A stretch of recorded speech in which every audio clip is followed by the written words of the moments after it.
సరి అయిన వ్యక్తి కోసం చూస్తున్నా.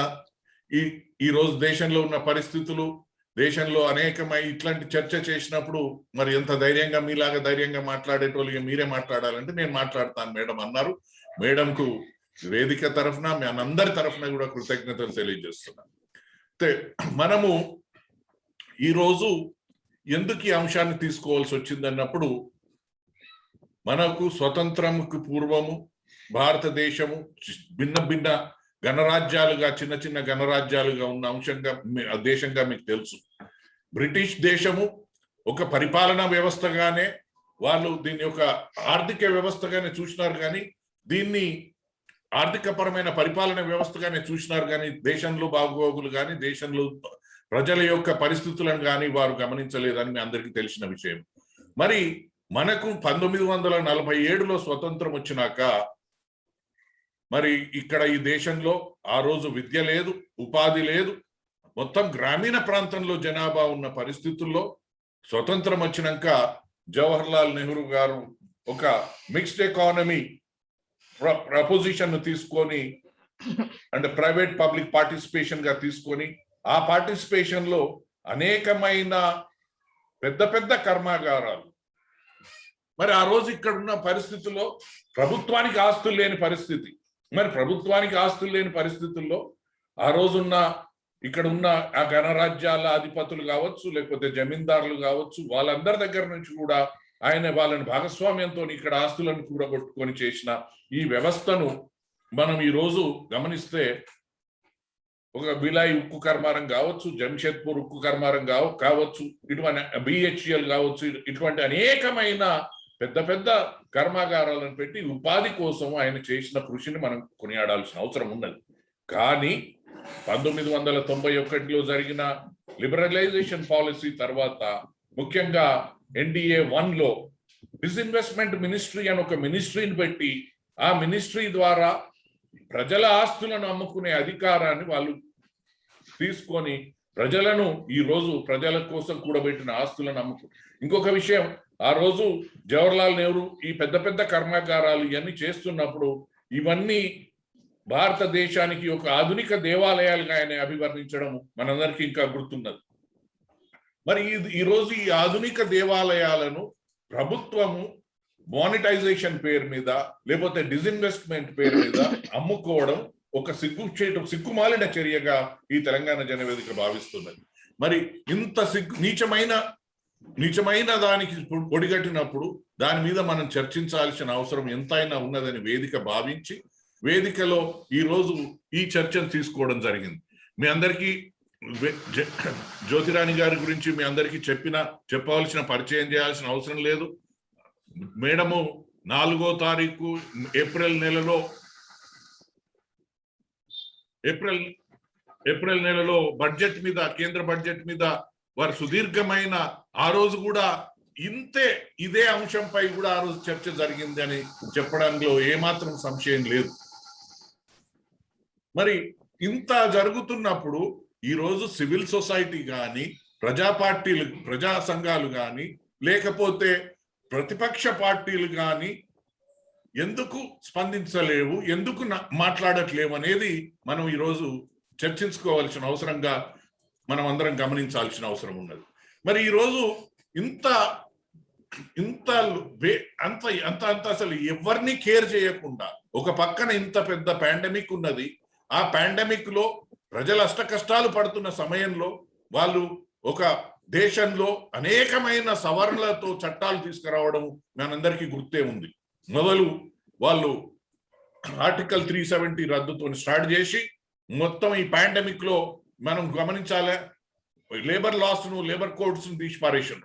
అలాగే ఇప్పుడు రైతు చట్టాలను తీసుకొచ్చినారు.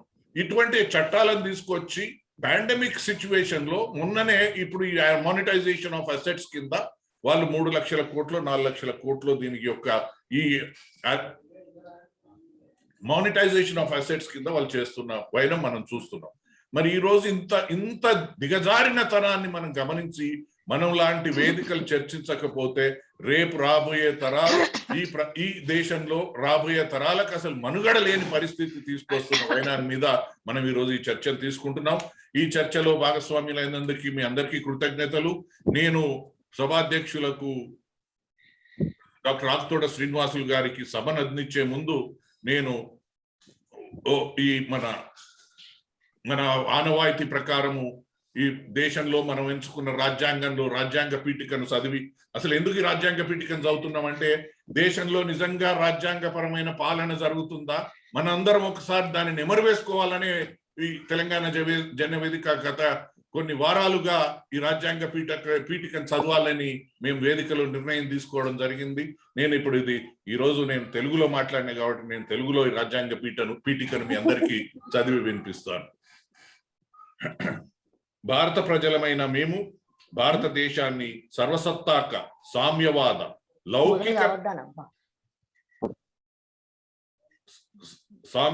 లౌకిక ప్రజాస్వామ్య గణతంత్ర రాజ్యంగా నిర్మించుకోవడానికి పౌరులందరికీ సాంఘిక, ఆర్థిక, రాజకీయ న్యాయాన్ని, ఆలోచన, భావ ప్రకటన, విశ్వాసము, ధర్మము, ఆరాధనలో స్వతంత్రాన్ని, అంతస్తులోను అవకాశాలను సమానత్వాన్ని చేకూర్చడానికి, వారందరిలో వ్యక్తిత్వ గౌరవాన్ని, జాతీయ సమైక్యతను సంరక్షిస్తూ సౌభారత్వత్వాన్ని పెంపొందడానికి మన ఈ రాజ్యాంగ పరిషత్తులో 1949 నవంబర్ 26న తేదీన ఎంపిక చేసుకొని శాసనంగా రూపొందించుకున్న ఈ రాజ్యాంగాన్ని మేము సమర్పించుకుంటున్నాము అనే ఈ రాజ్యాంగాన్ని మనం సమర్పించుకున్న ఈ రాజ్యాంగాన్ని ఈరోజు 107 సార్ల సవరణలు చేసి పాలకులకు, ఇది పాలన కోసం కాదు, పాలకుల సౌకర్యార్థము రాజ్యాంగ సవరణ చేస్తున్న వైనాన్ని మనం చూస్తున్నాము. దాని మీద ఈ రాజ్యాంగం మీద మళ్ళీ ఒక రోజు ప్రొఫెసర్ కె శ్రీనివాసులు గారితో ఈ రాజ్యాంగం మీద మళ్ళీ ఒకసారి చర్చ చేయాలి. రాజ్యాంగాన్ని ఎలా నిర్మించారు, రాజ్యాంగ పీఠికను ఎలా రాసినారు అనేది దీని మీద ఒక సుదీర్ఘమైన చర్చ చేయాలని నేను మీ అందరికీ భావిస్తూ మీ అందరి దగ్గర సెలవు తీసుకుంటున్నాను. ఇప్పుడు శ్రీనివాసులు గారికి సభను అందిస్తున్నాను. Thank you so much.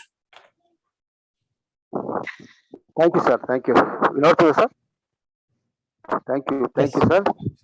Telangana జనవేదిక Zoom online meeting కు వచ్చేసినటువంటి పెద్దలు ప్రొఫెసర్ తోటా జ్యోతిరాణి గారికి మరియు రాము గారికి, ఇతర వేదిక సభ్యులందరికీ, పెద్దలందరికీ సాయంకాలం నమస్కారాలు తెలియజేస్తూ అందరికీ స్వాగతం, సుస్వాగతం.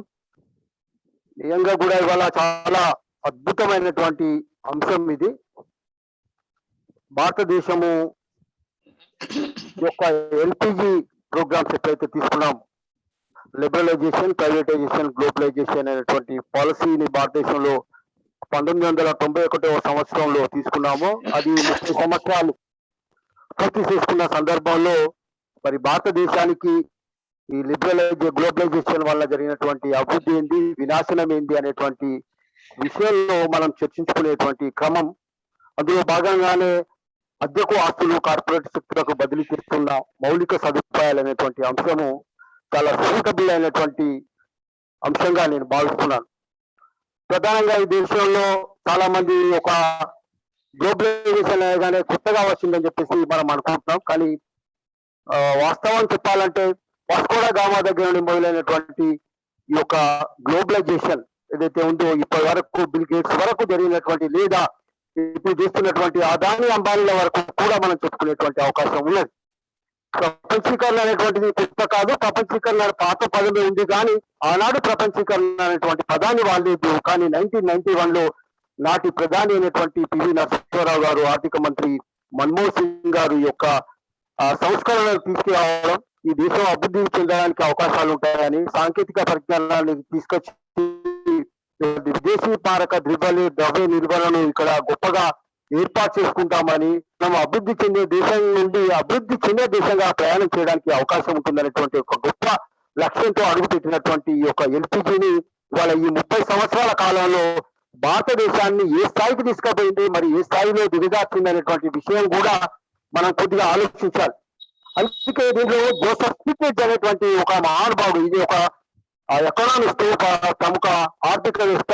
ఈయన 2001 సంవత్సరం అంటే ఈయన వరల్డ్ బ్యాంకు చీఫ్ అడ్వైజర్ గా కూడా పనిచేయడం అనేటువంటి జరుగుతుంది జోసెఫ్ స్టిగ్లిట్జ్.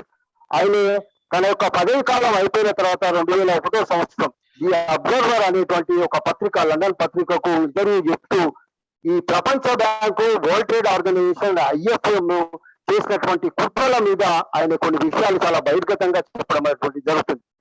అందులో భాగంగా ఆయన చాలా క్లియర్ గా చెప్తాడు, ప్రైవేటీకరణ లేదా ఈ సరళీకరణ, ప్రపంచీకరణ అనేటువంటిది ప్రభుత్వ ఆస్తులను, ముఖ్యంగా మూడో ప్రపంచ దేశాల్లో ప్రైవేట్ ఆస్తులను తక్కువ మొత్తంలో అమ్మడం, అందులో వచ్చినటువంటి దాంట్లో ఏదైతే తక్కువకు వస్తుందో దాంట్లో ఒక 10% మేరకు అక్కడ ఉండేటువంటి రాజకీయ నాయకులకు కానీ లేదా పరిపాలనా పదవుల్లో ఉండేటువంటి ఉన్నత నాయకుల, ఉన్నత పదవులు అనుకరించేటువంటి ఉద్యోగస్తులకు కానీ ఒక 10% మేరకు లంచంగా ఇవ్వాలనేటువంటిది చాలా క్లియర్ గా చెప్పడం అనేటువంటి జరుగుతుంది. ఈ విధంగా ప్రైవేటీకరణకు సంబంధించినటువంటి విషయంలో కానీ, సరళీకరణ విషయంలో కానీ, ప్రపంచీకరణకు సంబంధించినటువంటి జోసెఫ్ స్టిగ్లిట్జ్ ఆనాడే మనకు చాలా క్లియర్ గా చెప్పాడు 2001 సంవత్సరంలో. అదేవిధంగా జోసెఫ్ స్టిగ్లిట్జ్ తో పాటు ఈ మధ్య కాలంలో ప్రధానంగా జీన్ షార్ప్ అనేటువంటి ఒక political science senior professor, American professor, ఈయన ఫ్రమ్ డిక్టేటర్షిప్ టు డెమోక్రసీ అనేటువంటి పుస్తకం లోపల ప్రజాస్వామ్య ప్రభుత్వాలను ఏ విధంగా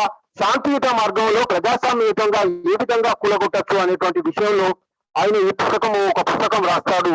అందులో భాగంగా చాలా విషయాలు చెప్తాడు. అంటే ప్రజాస్వామ్యబద్ధంగా శాంతియుతంగా నడిచేటువంటి ప్రభుత్వాలను కూలగొట్టడం ఎలా అనేటువంటి దాంట్లో ఇవన్నీ కూడా చాలా స్పష్టంగా రాయడం అనేటువంటి జరుగుతుంది. అంటే ఈ సందర్భంలో మనం తెలియజేసేది ఏంటంటే, మనం తెలుసుకోవాల్సినటువంటి విషయాలు ఏంటంటే, ముఖ్యంగా అభివృద్ధి చెందినటువంటి దేశాలు ఏవైతే గొప్పగా చేసుకుంటున్నామో అది అమెరికా కావచ్చు, జపాన్ కావచ్చు, ఫ్రాన్స్ కావచ్చు, ఇటలీ కావచ్చు, జర్మనీ కావచ్చు, ఈ దేశాలన్నీ కూడా మూడో ప్రపంచ దేశాల్లో ఉండేటువంటి సంపదను కొల్లగొట్టడానికి కోసం ఈ కొత్త కొత్త పేర్లతోని ఇవాళ మూడో ప్రపంచ దేశాల మీద పడి ఈ దేశంలో ఉండేటువంటి సహజ వనరులను కానీ ఇతర వనరులను కానీ దోచుకుంటూ ఉండడం అనేటువంటి చాలా మనం గమనించవలసినటువంటి అవసరం ఉన్నది. ముఖ్యంగా ఎన్విరాన్మెంట్ లో ఇవాళ భారతదేశంలో ఈ యొక్క పర్యావరణాన్ని పెద్ద మొత్తంలో దెబ్బతీస్తున్నది అనేటువంటి విషయాన్ని కూడా మనము ఈ సందర్భంగా మనం గుర్తుపెట్టుకోవాలి. ముఖ్యంగా మనం టెక్నాలజీని దిగుమతి చేసుకుంటున్నాం అనేటువంటి ఒక గొప్ప పేరుతో చెప్పుకుంటాం, కానీ ఆ టెక్నాలజీ వల్ల ఎవరికి లాభం జరుగుతుంది ఏంటి అనేటువంటి విషయాల్లో కూడా లోతైనటువంటి అధ్యయనం చేయాలి. నిజానికి ఈ టెక్నాలజీ రావడం వల్ల మొత్తానికి భారత వ్యవసాయ రంగం అంతా కూడా 75% ఉండేటువంటి వ్యవసాయ రంగము ఇవాళ 42% దిగజారడం అనేటువంటిది, దీన్ని అభివృద్ధి అంటామా, మనం వినాశనం అంటామా, దీంట్లోనే మనం అర్థం చేసుకోవాల్సినటువంటి అవసరం ఉన్నది. సో కాబట్టి ఈ ప్రపంచీకరణ వల్ల, ఈ యొక్క ప్రైవేటీకరణ వల్ల, ఈ సరళీకరణ వల్ల ఈ భారతదేశం లోపల మొట్టమొదటిగా వ్యవసాయ రంగాన్ని పూర్తిగా ప్రభుత్వాలు నిర్లక్ష్యం చేసినాయని చెప్పడంలో ఏమాత్రం సందేహం లేదు.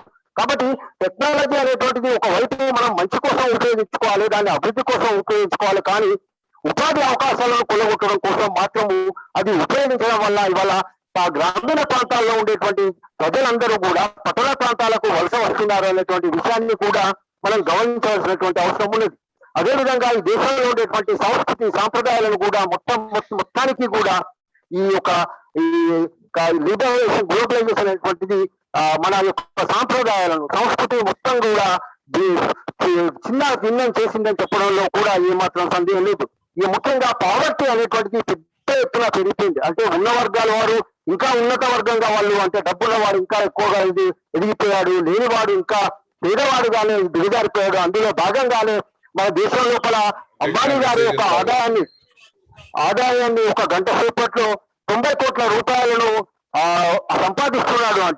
అంటే కనీసం ఒక పూటకు తిండి గంజి లేని వాడు కూడా ఈ దేశంలో ఉన్నాడు. కాబట్టి ఇన్ని వ్యత్యాసాలు కూడా కనబడుతున్నాయి. సో అందుకే ఈ విషయం మీద ప్రొఫెసర్ తోట జ్యోతిరాణి గారు, వారు 30 సంవత్సరాల కాలం పాటు పొలిటికల్ ఎకానమీలో వాళ్ళు 30 సంవత్సరాల సుదీర్ఘ వారి యొక్క ఉపాధ్యాయ వృత్తిలో ఉన్నారు. ముఖ్యంగా వారు ప్రపంచీకరణ మీద లేదా ఈ యొక్క పొలిటికల్ ఎకానమీ మీద, తర్వాత స్త్రీవాద సంపాదకత్వం మీద, స్త్రీవాద సమస్యల మీద వారు అనేకమైనటువంటి వ్యాసాలు రాయడము, దేశాల్లో విదేశాల్లో కూడా వ్యాసాలు రాయడం అనేటువంటిది జరిగింది. ప్రధానంగా వారు సుస్థిర వనరులు అద్దెకు ఆస్తులు కార్పొరేట్ శక్తులకు బదిలీ చేస్తున్న మౌలిక సదుపాయాల విషయం పైన కోట జ్యోతిరాణి గారు వారు హెడ్ ఆఫ్ ది డిపార్ట్మెంట్ గా, ఎకనామిక్స్ డిపార్ట్మెంట్ హెడ్ గాను, బోర్డ్ ఆఫ్ స్టడీస్ చైర్పర్సన్ గాను, డీన్ గాను, అదే విధంగా ఉమెన్ స్టడీస్ డైరెక్టర్ గాను పనిచేశారు.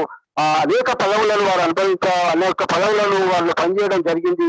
అదే విధంగా వారు దేశ విదేశాలకు సంబంధించినటువంటి అనేక సెమినార్లు అటెండ్ అయ్యారు. అదేవిధంగా ఆర్టికల్స్ రాయడం జరిగింది. ప్రస్తుతం వారు స్త్రీ సంఘటన అనేటువంటి పత్రికకు వారు సంపాదకురాలుగా కూడా పనిచేస్తున్నారు. ఈ అంశం మీద వారు ఇంకా చాలా మాట్లాడతారు. నేను అంజనేయుల ముందు కూతులాగా గంతులు వేయడం సరికాదు. వారిని మాట్లాడవలసిందిగా ప్రొఫెసర్ తోట జ్యోతిరాణి గారిని సాధారణంగా ఆహ్వానిస్తున్నాను. ప్రొఫెసర్ తోట జ్యోతిరాణి గారిని మాట్లాడవలసిందిగా వారిని మరొకసారి సాధారణంగా ఆహ్వానిస్తున్నాను. తెలంగాణ జనవేదిక మిత్రులకి అభినందనలు.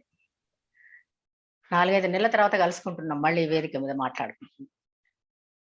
మొట్టమొదట I would like to congratulate Telangana Janavedika for 2 issues. ఒకటి, just now I saw the Telangana Janavedika declared its solidarity to the tomorrow's bandh, declared by the రైతుల ఉద్యమం ప్రకటించినటువంటి రేపు భారత్ బంద్ ని వినపడుతుంది కదా? భారత్ బంద్ ని సపోర్ట్ చేస్తూ సంఘీభావం ప్రకటించిన తెలంగాణ జనవేదికను నేను అభినందిస్తున్నాను. రెండవది ఏంటి అంటే, ఇప్పుడు చాలా సీరియస్, గత నెలలో లాస్ట్ మంత్ August 23rd నా ఫైనాన్స్ మినిస్టర్ చాలా ప్రౌడ్ గా డిక్లేర్ చేసింది ఏంటి అని అంటే, అసెట్ మానిటైజేషన్. అసెట్ మానిటైజేషన్ అంటే ఏమంటే, క్రియేషన్ త్రూ మానిటైజేషన్ అనే థియరిటికల్ బేసిస్ మీద ఇది చాలా గొప్ప ప్రోగ్రామ్ అని చెప్పి డిక్లేర్ చేసింది. అయితే నిజానికి ఇది ఏంటి అంటే, just simply transfer of infrastructure facilities or infrastructure sector to the monopoly capital or to the madam me voice పోయింది. మేడం మీ వాయిస్ పోయింది. మ్యూట్ లో ఉన్నారు మీరు మేడం.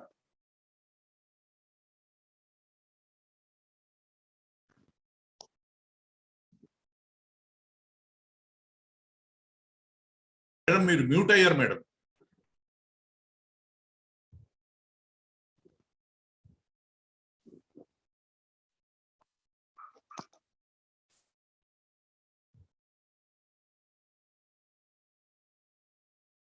మేడం మీరు అన్మ్యూట్ చేసుకోండి మేడం, మ్యూట్ అయ్యారు. Hello, okay madam. Okay okay okay madam. Okay okay.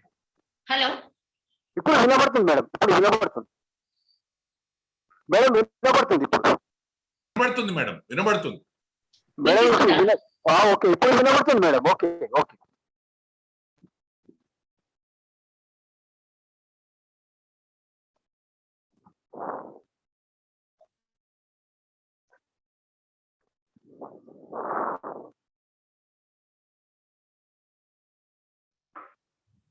Hello madam. Madam వినబడుతుంది. Okay okay వినబడుతుంది. ఇప్పుడు వినబడుతుంది మేడం. మాట్లాడండి మేడం. వినబడుతుంది ఇప్పుడు. వినిపిస్తుందా? ఇప్పుడు వినబడుతుంది మేడం. వినబడుతుంది ఇప్పుడు వినబడుతుంది. ఓకే. ఇందాక ఆగిపోయింది అంటే నాకు అర్థం కాదు. ఓకే. అయితే this is nothing but transfer of entire infrastructure assets to the monopoly capital for powerful corporate forces on the name of asset monetisation. అద్దెకి ఇస్తున్నాం అంటున్నారండి. On lease we are giving the infrastructure assets to the private players అంటున్నారు. అసలు infrastructure ఏమంటామంటే, economics లో నాకు 40 ఏళ్ల teaching అనుభవం ఉంది, పరిశోధన అనుభవం ఉంది. ఎకనామిక్స్ లో ఇన్ఫ్రాస్ట్రక్చర్ ని సోషల్ ఓవర్ హెడ్ క్యాపిటల్ అంటాం. సోషల్ ఓవర్ హెడ్ క్యాపిటల్ ఇది ప్రజలందరికీ అవసరమైనటువంటి మౌలిక వసతి. ఇన్ఫ్రాస్ట్రక్చర్ ఫెసిలిటీస్ అంటే మౌలిక వసతులు అంటామండి Telugu. They are essential for the survival and development of all the people. తర్వాత అదే టైంలో it is also essential for the industrial sector to develop. కనుక వినపడుతుంది కదా? వినబడుతుంది మేడం. ఓకే. అయితే అదే టైంలో డైరెక్ట్ ప్రొడక్టివ్ ఇన్వెస్ట్మెంట్ డిపిఐ అని చెప్తాం. అంటే ప్రొడక్టివ్ ఇన్వెస్ట్మెంట్ కి, ఇండస్ట్రియల్ సెక్టర్ డెవలప్మెంట్ కి ఈ సోషల్ ఓవర్ క్యాపిటల్ లేదా infrastructure it is very essential. ఇది ఎవరి కంట్రోల్లో ఉండాలంటే it should be in the control of the government only. Government sector కంట్రోల్లో మాత్రమే ఉన్నప్పుడు ఇది ప్రజలందరికీ కూడా ఇన్ఫ్రాస్ట్రక్చర్ అసెట్స్ అందుబాటులోకి వస్తాయని చెప్పి మనం అనుకుంటున్నాం. కానీ దీనికి విభిన్నంగా ఇప్పుడు ఫైనాన్స్ మినిస్టర్ ఏమంటారంటే creation through monetisation. Asset monetisation అనేది ఒక ఇన్నోవేటివ్ మెథడ్ అంటది. ఏం ఇన్నోవేటివ్ మెథడ్ అంటే without imposing any additional taxes, without taking any loan, without transferring the rights of ownership. Ownership rights ఇస్తలేరు కదండి, ఓన్లీ రెంట్ కి ఇస్తున్నారు కదా, లీజ్ కి ఇస్తున్నారు. After 30 years again the assets will come back. కనుక ఓనర్షిప్ ట్రాన్స్ఫర్ లేకుండా, కొత్త ట్యాక్సులు వేయకుండా, కొత్త అప్పులు చేయకుండా మనం చాలా innovative method. At the same time ఇంకొకటి, నేను ప్రతిసారి కూడా ఇది చాలా అవమానకరమైన అంశం అంటాను. గవర్నమెంట్ మినిస్టర్స్ ఏం చెప్తున్నారు అని అంటే ఇది ఒక అసెట్ రీసైక్లింగ్ అంటారు. అసెట్ రీసైక్లింగ్ కి ఉపయోగపడదట. తర్వాత private sector operational efficiency, managerial efficiency use చేసుకోవడానికి వీలవుతుంది త్రూ అసెట్ మానిటైజేషన్ అంటారు. అంటే government is inefficient to manage, inefficient to operate. అంటే ఇది అవమానం కదండి ప్రభుత్వానికి. ప్రభుత్వం ఎట్లా చెప్తుంది ఆ మాట అసలు? మేము అసమర్థులం, ప్రభుత్వం తనకు తనే చెప్తుంది మేము అసమర్థులము, మేము ఏమి చేయలేము, మేము మేనేజ్ చేయలేము, ఆపరేట్ చేయలేము, we will hand over it to the private sector అని చెప్తుంది కదా. అయితే దీనిలో ఏమంటున్నారు అంటే లీజ్కి ఇవ్వడం ద్వారా, అద్దెకి ఇవ్వడం ద్వారా ఇన్ఫ్రాస్ట్రక్చరల్ అసెట్స్ తోని, అంటే over a period of 4 years 2021 to 2025 మధ్య కాలంలో 6 lakh crores we will generate. We will earn 6 లక్షల కోట్లు సంపాదిస్తాము 4 సంవత్సరాల్లో ఇన్ఫ్రాస్ట్రక్చర్ అసెట్స్ రెంట్కి ఇవ్వడం ద్వారా అని చెప్తున్నారు. 6 లక్షల కోట్లు. అయితే కరెంట్ ఇయర్ లో టార్గెట్ ఎంత? కరెంట్ ఇయర్ టార్గెట్ ఎంత అంటే 88,000 crores, 88,000 కోట్లు ప్రజెంట్ ఇయర్ టార్గెట్. ఈ టార్గెట్ తోని మేము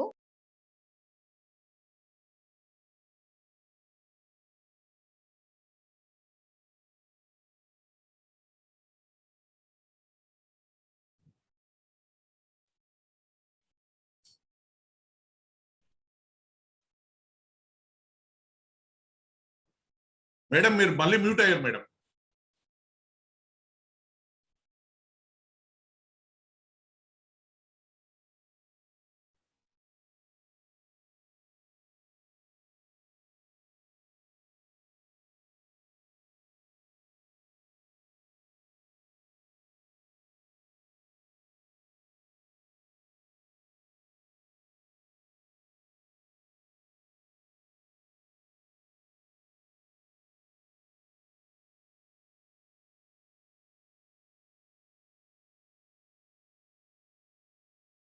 అన్మ్యూట్ చేస్తాను. Hello. Okay madam. Okay okay ఇప్పుడు వినిపిస్తుంది? వినిపిస్తుంది మేడం. అయితే నిజానికి రాము గారు చెప్పినట్టు మనం ఎంతటి సంకట పరిస్థితిలో ఉన్నాం, సంక్లిష్ట పరిస్థితిలో ఉన్నాము అని అంటే COVID-19 తోని 190 మిలియన్ల మంది ఉద్యోగాలు కోల్పోయిందండి, ఉపాధి కోల్పోయింది. ఉద్యోగాలు కూడా ఉపాధి కోల్పోయింది. మిడిల్ క్లాస్ వాళ్ళు అందరూ కూడా ఈ మాల్స్ లో రకరకాల ప్రైవేట్ సెక్టర్ లో పనిచేస్తారు కదా, అవన్నీ క్లోజ్ కావడంతో ఇవాళనే ఒక ఎంప్లాయ్మెంట్ రిపోర్ట్ వచ్చింది కదండి. మామూలు ఉద్యోగాలు చదువుకున్న వాళ్ళు కూడా కూలీ పనులు చేసుకొని బ్రతికేటువంటి పరిస్థితి ఎమర్జ్ అయింది. పావర్టీ బాగా ఇంక్రీజ్ అయింది, నిరుద్యోగం పెరిగింది. అందుకనే ఎకనామిక్ సర్వే 2021 ఏం చెప్పింది అంటే lives and livelihoods are very important అని చెప్తే ఇది గవర్నమెంట్ కు పట్టందే అయిందండి. ఇంతకు ముందు నుంచి మనం అనుకుంటున్నట్టుగా 1991 లో న్యూ ఎకనామిక్ పాలసీ పేరిట ఎప్పుడైతే ఈ ఎల్పిజి ప్రకటించడమో అప్పటి నుంచి గవర్నమెంట్ చాలా స్పష్టంగా ఏం చెప్పిందంటే we are disconnected totally from the people's welfare అని చెప్తుంది. ఇంకా గత 2014 నుంచి for the past 7 years aggressive గా ఏం చెప్తుంది అంటే we are delinked from the people's welfare. Our entire aim is the welfare of the billionaires. కుబేర్ల సంపద పెంచడమే, సంపన్నుల సంపద పెంచడమే, ఆ రకంగా దేశ సంపదను పెంచడమే తమ లక్ష్యం అని చెప్పి గవర్నమెంట్ చాలా స్పష్టంగా ప్రకటించుకుంటున్నది. It is totally delinked or disconnected from the welfare of the people. ఈ కండిషన్ లో నేను ఇంకొక విషయం కూడా చెప్పాలి. మరి అర్జెంట్ గా ఒకవైపు చూడండి, రేపు భారత్ బంద్ ఎందుకు ప్రకటించారు, రైతులు ఎందుకు ప్రకటించారు? 10 నెలల నుంచి అండి వాళ్ళు ఈ నల్ల చట్టాలు, రైతు చట్టాలు, సాగు చట్టాలని అబాలిష్ చేయండి అని చెప్పి డిమాండ్ చేస్తూ నిలకడగా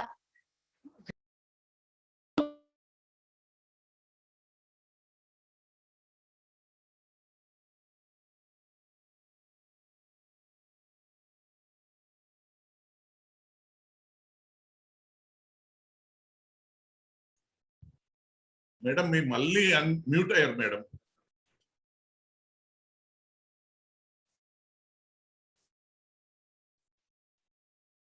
మేడం హలో యా ఎందుకు మీ దగ్గర మ్యూట్ అవుతుంది సార్?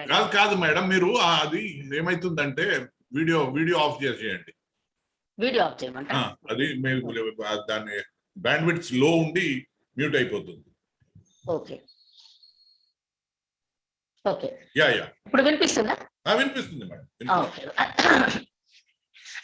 అయితే ఎంత దుర్మార్గమైనటువంటి పరిస్థితి అంటే, ప్రజల సంక్షేమం అవసరం లేదని చెప్పి చెప్తుంది, మాకు సంబంధం లేదని చెప్తుంది, కుబేర్ల సంపద మాకు అవసరం అని చెప్తుంది. అందుకని ఈ సందర్భంగా నేను ఒక విషయం చెప్పాలండి. కెనడాకు చెందినటువంటి రైటర్ నియోమి క్లెయిన్, ఆమె రాస్తుంది కదా, ఒక రీసెంట్ గా పబ్లిష్ చేసింది, shocking doctrine the rise of disaster capitalism. Shocking doctrine the rise of disaster capitalism అని రాస్తారు. అయితే డిజాస్టర్ క్యాపిటలిజం లో ఏంటిదంటే, you wait for the crisis. పాలక వర్గం ఏం చేస్తుందంటే క్రైసిస్ కొరకు ఎదురు చూస్తుంది. క్రైసిస్ కొరకు ఎదురు చూసి ప్రజలంతా కూడా దుర్భరమైన పరిస్థితులకు నెట్టివేయబడి, తర్వాత అదే టైంలో ఇందాక మనం అనుకున్నట్టు రాజ్యాంగబద్ధం కాదా ఏమైతుంది ఇన్ని సవరణలతోని అంటే, పూర్తి అన్డెమోక్రటిక్ అట్మాస్ఫియర్ ఏర్పడుతుంది. అంటే మొత్తం అంటే డెమోక్రటిక్ ఉన్న ఇన్స్టిట్యూషన్స్ అన్నిటిని కూడా క్లోజ్ చేసేసి క్రైసిస్ కొరకు ఎదురు చూసి కార్పొరేట్ శక్తులకు ప్రయోజనం కలిగించేటువంటి ప్రయోజనకారైన చట్టాలన్నింటినీ కూడా గబగబ పాస్ చేసుకుంటది. అది ఇప్పుడు చేస్తున్నటువంటి సందర్భం. అంటే ఆ కెనడియన్ రైటర్ చెప్పినటువంటి సందర్భం మనకు చాలా స్పష్టంగా మనకు అర్థమవుతుంది. అదే విధంగా మన దగ్గర ఇప్పుడు ఈ చట్టాలన్నీ కూడా అటు సాగు చట్టాలే కావచ్చు, ఈ విద్యుత్ శక్తి బిల్లులే కావచ్చు, రకరకాల చట్ట సవరణలు, కొత్త చట్టాలు పాస్ చేయడం, ఇన్నోవేటివ్ మెథడ్ అంటండి, కొత్త రూపం అంటే నవకల్పన అంటాం దీన్ని. ఈ నవకల్పనతో ఏంటి అంటే ప్రజలను దోచుకోవడానికి ఒక కొత్త చట్టాలు తీసుకురావడం, దీన్ని సాహసోపేతమైన చర్యగా చెప్పడం మనం ఉన్నటువంటి సందర్భం. ఇది ఒకవైపు ప్రజలు ఆ విధంగా రైతులు తిరగబడుతున్నారు, మనం అందరం మౌలిక సదుపాయాలను అద్దెకి ఇవ్వడం ఏంటి, ప్రజలకు ఏమైతుంది, ప్రజలు డిప్రైవ్ చేయబోతారు, ప్రజలకు యాక్సెసిబిలిటీ లేకుండా పోద్ది కదా అని ఇవన్నీ మనం ఆలోచిస్తుంటే గబా వాళ్ళు ఏమేం చేయాలో చేసుకుంటున్నారు. నీతి ఆయోగ్ 2 వాల్యూమ్స్ ను రిలీజ్ చేసిందండి. దీనికి సంబంధించింది ఇమ్మీడియట్ గా గబా అసలు సెంట్రల్ గవర్నమెంట్ కంట్రోల్లో ఎన్ని మౌలిక అంటే ఇన్ఫ్రాస్ట్రక్చర్ అసెట్స్ ఎన్ని ఉన్నాయి, రోడ్లు ఎన్ని ఉన్నాయి, హైవేస్ ఎన్ని, రైల్వే స్టేషన్లు ఎంత, రైల్వే ట్రాక్లు ఎంత, పవర్ ట్రాన్స్మిషన్ ఏంటి, పవర్ జనరేషన్ ఏంటి, ఎయిర్పోర్ట్స్ లో ఉన్న ఫెసిలిటీస్, పోర్ట్స్, తర్వాత ఎంటీఎన్ఎల్, బిఎస్ఎన్ఎల్ ఆస్తులు ఏంటి, మొత్తం చాలా డీటెయిల్డ్ గా తయారు చేసి ఈ సంవత్సరం ఏవే అసెట్స్ ను మానిటైజ్ చేయాలనేది కూడా చాలా లిస్ట్ ప్రిపేర్ చేసిందండి. కొన్ని వేల కిలోమీటర్ల రోడ్ వేని టోల్ రోడ్డుగా మారిపోతుందండి ఇప్పుడు మొత్తం ప్రైవేట్ వాళ్లకు ఇచ్చేయడానికి. తర్వాత ఎన్ని రైల్వే స్టేషన్లు, ఎన్ని ప్యాసింజర్ ట్రైన్లు, 437 రైల్వే స్టేషన్లు, 90 ప్యాసింజర్ ట్రైన్లు, తర్వాత పవర్ జనరేషన్ కు సంబంధించినవి, ఇవన్నీ కూడా గోడౌన్స్, ఇవన్నీ కూడా ప్రైవేట్ వాళ్ళకు హ్యాండ్ ఓవర్ చేయడానికి రంగం సిద్ధమైంది. తర్వాత నిజానికి మరి ఇన్ఫ్రాస్ట్రక్చర్ గురించి ఎందుకు, ఇప్పుడు ఇన్ఫ్రాస్ట్రక్చర్ అవసరమే, కానీ ఇన్ఫ్రాస్ట్రక్చర్ గురించి అర్జెంట్ గా ఎందుకు మాట్లాడుతున్నారు? ఇన్ఫ్రాస్ట్రక్చర్ సెక్టర్ ని ప్రైవేట్ ప్లేయర్స్ కి లేదా పవర్ఫుల్ కార్పొరేట్స్ కి హ్యాండ్ ఓవర్ చేసే దృష్టికోణం తప్ప ఇంకో కోణం లేదండి. 2019లోనే డిసెంబర్ 2019లో ఇది నేషనల్ ఇన్ఫ్రాస్ట్రక్చర్ పైప్ లైన్ అనే ప్రోగ్రామ్ ను డిక్లేర్ చేసిండ్రు. National infrastructure pipe line 2019 December లో డిక్లేర్ చేసి దానిలో ఏంటంటే 111 crores లక్షల కోట్ల 111 లక్షల కోట్ల విలువ గల ఇన్ఫ్రాస్ట్రక్చర్ ని బిల్డ్ చేయాలి, నిర్మించాలి అని చెప్పి తీర్మానించుకున్నారు. అంటే 111 లక్షల కోట్లు ఎక్కడి నుంచి వస్తాయి? తర్వాత ప్రభుత్వం నిర్మించడం ఏంటి అంటే, ఇక్కడ ఇంతవరకు కూడా మాకు 40 ఏళ్ల ఎకనామిక్స్ చెప్పిన అనుభవంలో లేనటువంటి కొత్త కొత్త కాన్సెప్ట్స్ ఇవాళ మనకు కనిపిస్తున్నాయి. ఇన్ఫ్రాస్ట్రక్చర్ గురించి వాళ్ళు ఏమంటున్నారు, brown field infrastructure, green field infrastructure. అంతకుముందు ఇన్ఫ్రాస్ట్రక్చర్ అని ఒకటే ఉండేది మనకు, కానీ ఇప్పుడు వీళ్ళు 2 పదాలు వాడుతున్నారు. గ్రీన్ ఫీల్డ్ ఇన్ఫ్రాస్ట్రక్చర్ అంటే ఏంటంటే కొత్తగా నిర్మించేటువంటి ఇన్ఫ్రాస్ట్రక్చర్. కొత్తగా నిర్మించాలి అని అంటే దాని రిస్క్ తో కూడింది కదా, మరి అది ప్రైవేట్ ప్లేయర్స్ కి లాభాలు ఉండవు, వాళ్ళు రారు. అందుకనే వాళ్ళు ఏం చేయాలనుకుంటున్నారు, ఈ గ్రీన్ ఫీల్డ్ ఇన్ఫ్రాస్ట్రక్చర్ అంతా కూడా should be built by the government only. దానికి అప్పులు చేస్తుందా, ఇంకేం చేస్తుందా? వాళ్ళు ఏమంటారంటే 111 లక్షల కోట్లు పెట్టి గ్రీన్ ఫీల్డ్ ఇన్ఫ్రాస్ట్రక్చర్ నిర్మించి అది తయారైన దాన్ని బ్రౌన్ ఫీల్డ్ ఇన్ఫ్రాస్ట్రక్చర్ అంటారు. వాటికి ఎక్కువ రాబడి వచ్చే వాటిని రెంట్కి ఇస్తారు. ఇదే అండి ప్రోగ్రామ్, అసెట్ మానిటైజేషన్ ప్రోగ్రామ్ ఇది. అయితే మరి 111 లక్షల కోట్లలో వాళ్ళు ఏమంటారంటే 83 to 85% ట్రెడిషనల్ బడ్జెటరీ సోర్సెస్ ద్వారా, అంటే రెవెన్యూ కానీ అప్పులు కానీ దాని ద్వారానట. Only 13 to 15% innovative methods like asset monetisation తోని మనం డబ్బు సంపాదిస్తాం ఆ ఇన్ఫ్రాస్ట్రక్చర్ క్రియేషన్ అని చెప్పి అంటున్నారు.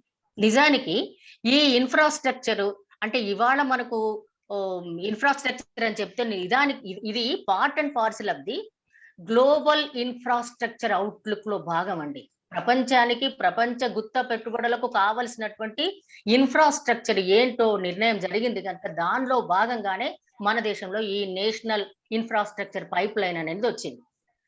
అయితే 2017లోనే గ్లోబల్ ఇన్ఫ్రాస్ట్రక్చర్ అవుట్లుక్ అనేది రిలీజ్ చేసిండ్రు.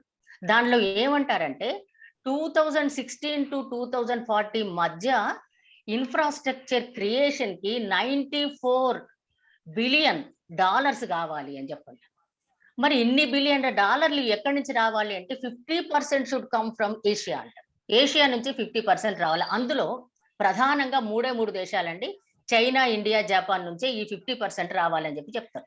అందులో భాగంగానే దానిలో అంటే గ్లోబల్ ఇన్ఫ్రాస్ట్రక్చర్ నీడ్స్ కి అనుగుణంగానే భారతదేశంలో మన గవర్నమెంట్ 2019 డిసెంబర్లో నేషనల్ ఇన్ఫ్రాస్ట్రక్చర్ పైప్ లైన్ ని డిక్లేర్ చేసింది. అయితే వీళ్ళు ఎటువంటి ఇన్ఫ్రాస్ట్రక్చర్ ని తయారు చేస్తారు? ఇప్పుడు రాబడినిచ్చే బ్రౌన్ ఫీల్డ్ ఇన్ఫ్రాస్ట్రక్చర్ ని, అంటే ప్రైవేటు పెట్టుబడిదారులకు లాభాన్నిచ్చే కార్పొరేట్ శక్తులకు అధిక రాబడినిచ్చేటువంటి బ్రౌన్ ఫీల్డ్ ఇన్ఫ్రాస్ట్రక్చర్ తయారు చేయడానికి ఈ నేషనల్ ఇన్ఫ్రాస్ట్రక్చర్ పైప్ లైన్ ఉంది. అయితే నిజానికి మనం ఏమనుకుంటాం, ఇప్పుడు నిన్న ఆగస్టులోనే కదా ఇది ప్రకటించిండ్రు, డిక్లేర్ చేసిండ్రు ఈ పాలసీ అని అనుకుంటాం, కానీ దీనికి బేస్ 2014 నుంచే సిస్టమేటిక్ గా బేస్ క్రియేట్ చేసిందండి. 2014 నుంచే సిస్టమేటిక్ గా బేస్ క్రియేట్ అయింది. నిజానికి 2014 సిగ్నిఫికెన్స్ ఏంటంటే ప్రస్తుత ప్రభుత్వం ప్లానింగ్ కమిషన్ ని రద్దు చేసింది. ప్లానింగ్ కమిషన్ ని రద్దు చేస్తే అంటే మనం ఏమనుకుంటాం, ప్రణాళిక వద్దేమో, ప్రణాళికలు అవసరం లేదేమో అనుకుంటాం, కానీ చాలా సిస్టమేటిక్ గా ప్లాన్డ్ వేనా గవర్నమెంట్ ఏం చేస్తుంది అని అంటే how to transfer entire nations wealth to the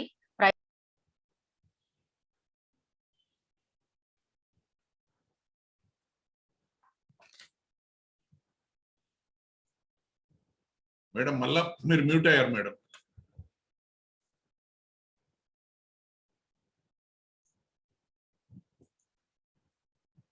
hello madam madam. అయితే ఈ రకంగా ఏంటి అంటే వాళ్ళు చాలా సిస్టమేటిక్ గా ప్లాన్డ్ గా చట్టాలకు సవరణలు చేస్తున్నారు, కొత్త విధానాలు రూపకల్పన చేస్తున్నారు, కొత్త విధానాలను ఇన్నోవేటివ్ వేలో తీసుకొచ్చి ఏం చేస్తున్నారు అంటే ఇది లీగలైజ్డ్ లూట్ అండి, ఆర్గనైజ్డ్ ప్లండర్.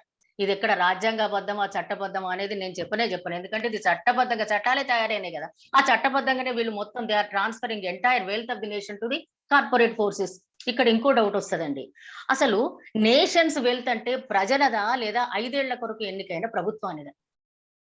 5 ఏళ్ల కొరకు ఎన్నికైన ప్రభుత్వం ఏం చేయాలి, ఈ నేషన్స్ వెల్త్ ని ఉపయోగించి అంటే ప్రొటెక్ట్ చేసి ఉపయోగించి ప్రజల సంక్షేమం కొరకు, ప్రజల జీవితాల్లో గుణాత్మకమైన మార్పులు రావడానికి ఉపయోగించాలి. తర్వాత భవిష్యత్ తరాలకు చాలా కేర్ఫుల్ గా ఈ రిసోర్సెస్ ని అందజేయాలి కదా.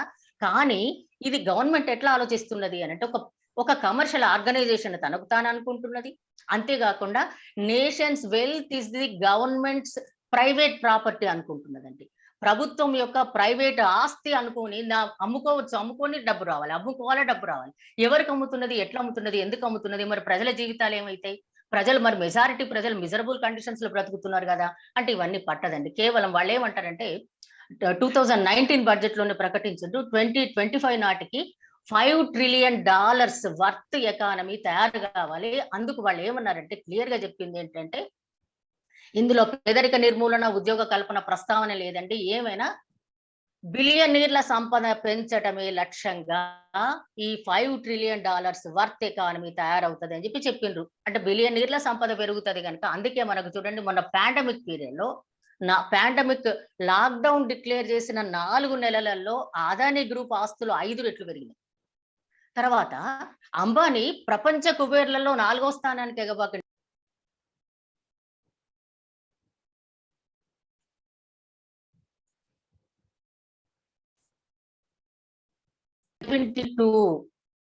crores అండి.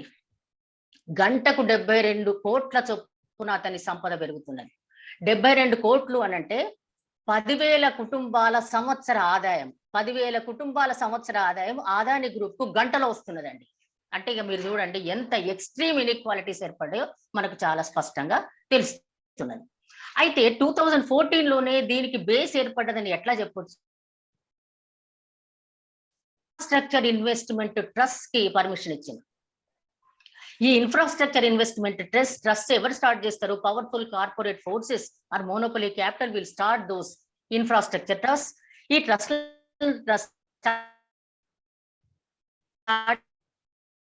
చేసి మొబిలైజ్ చేస్తారు, చేసి డివిడెండ్లు కూడా ఇస్తారు.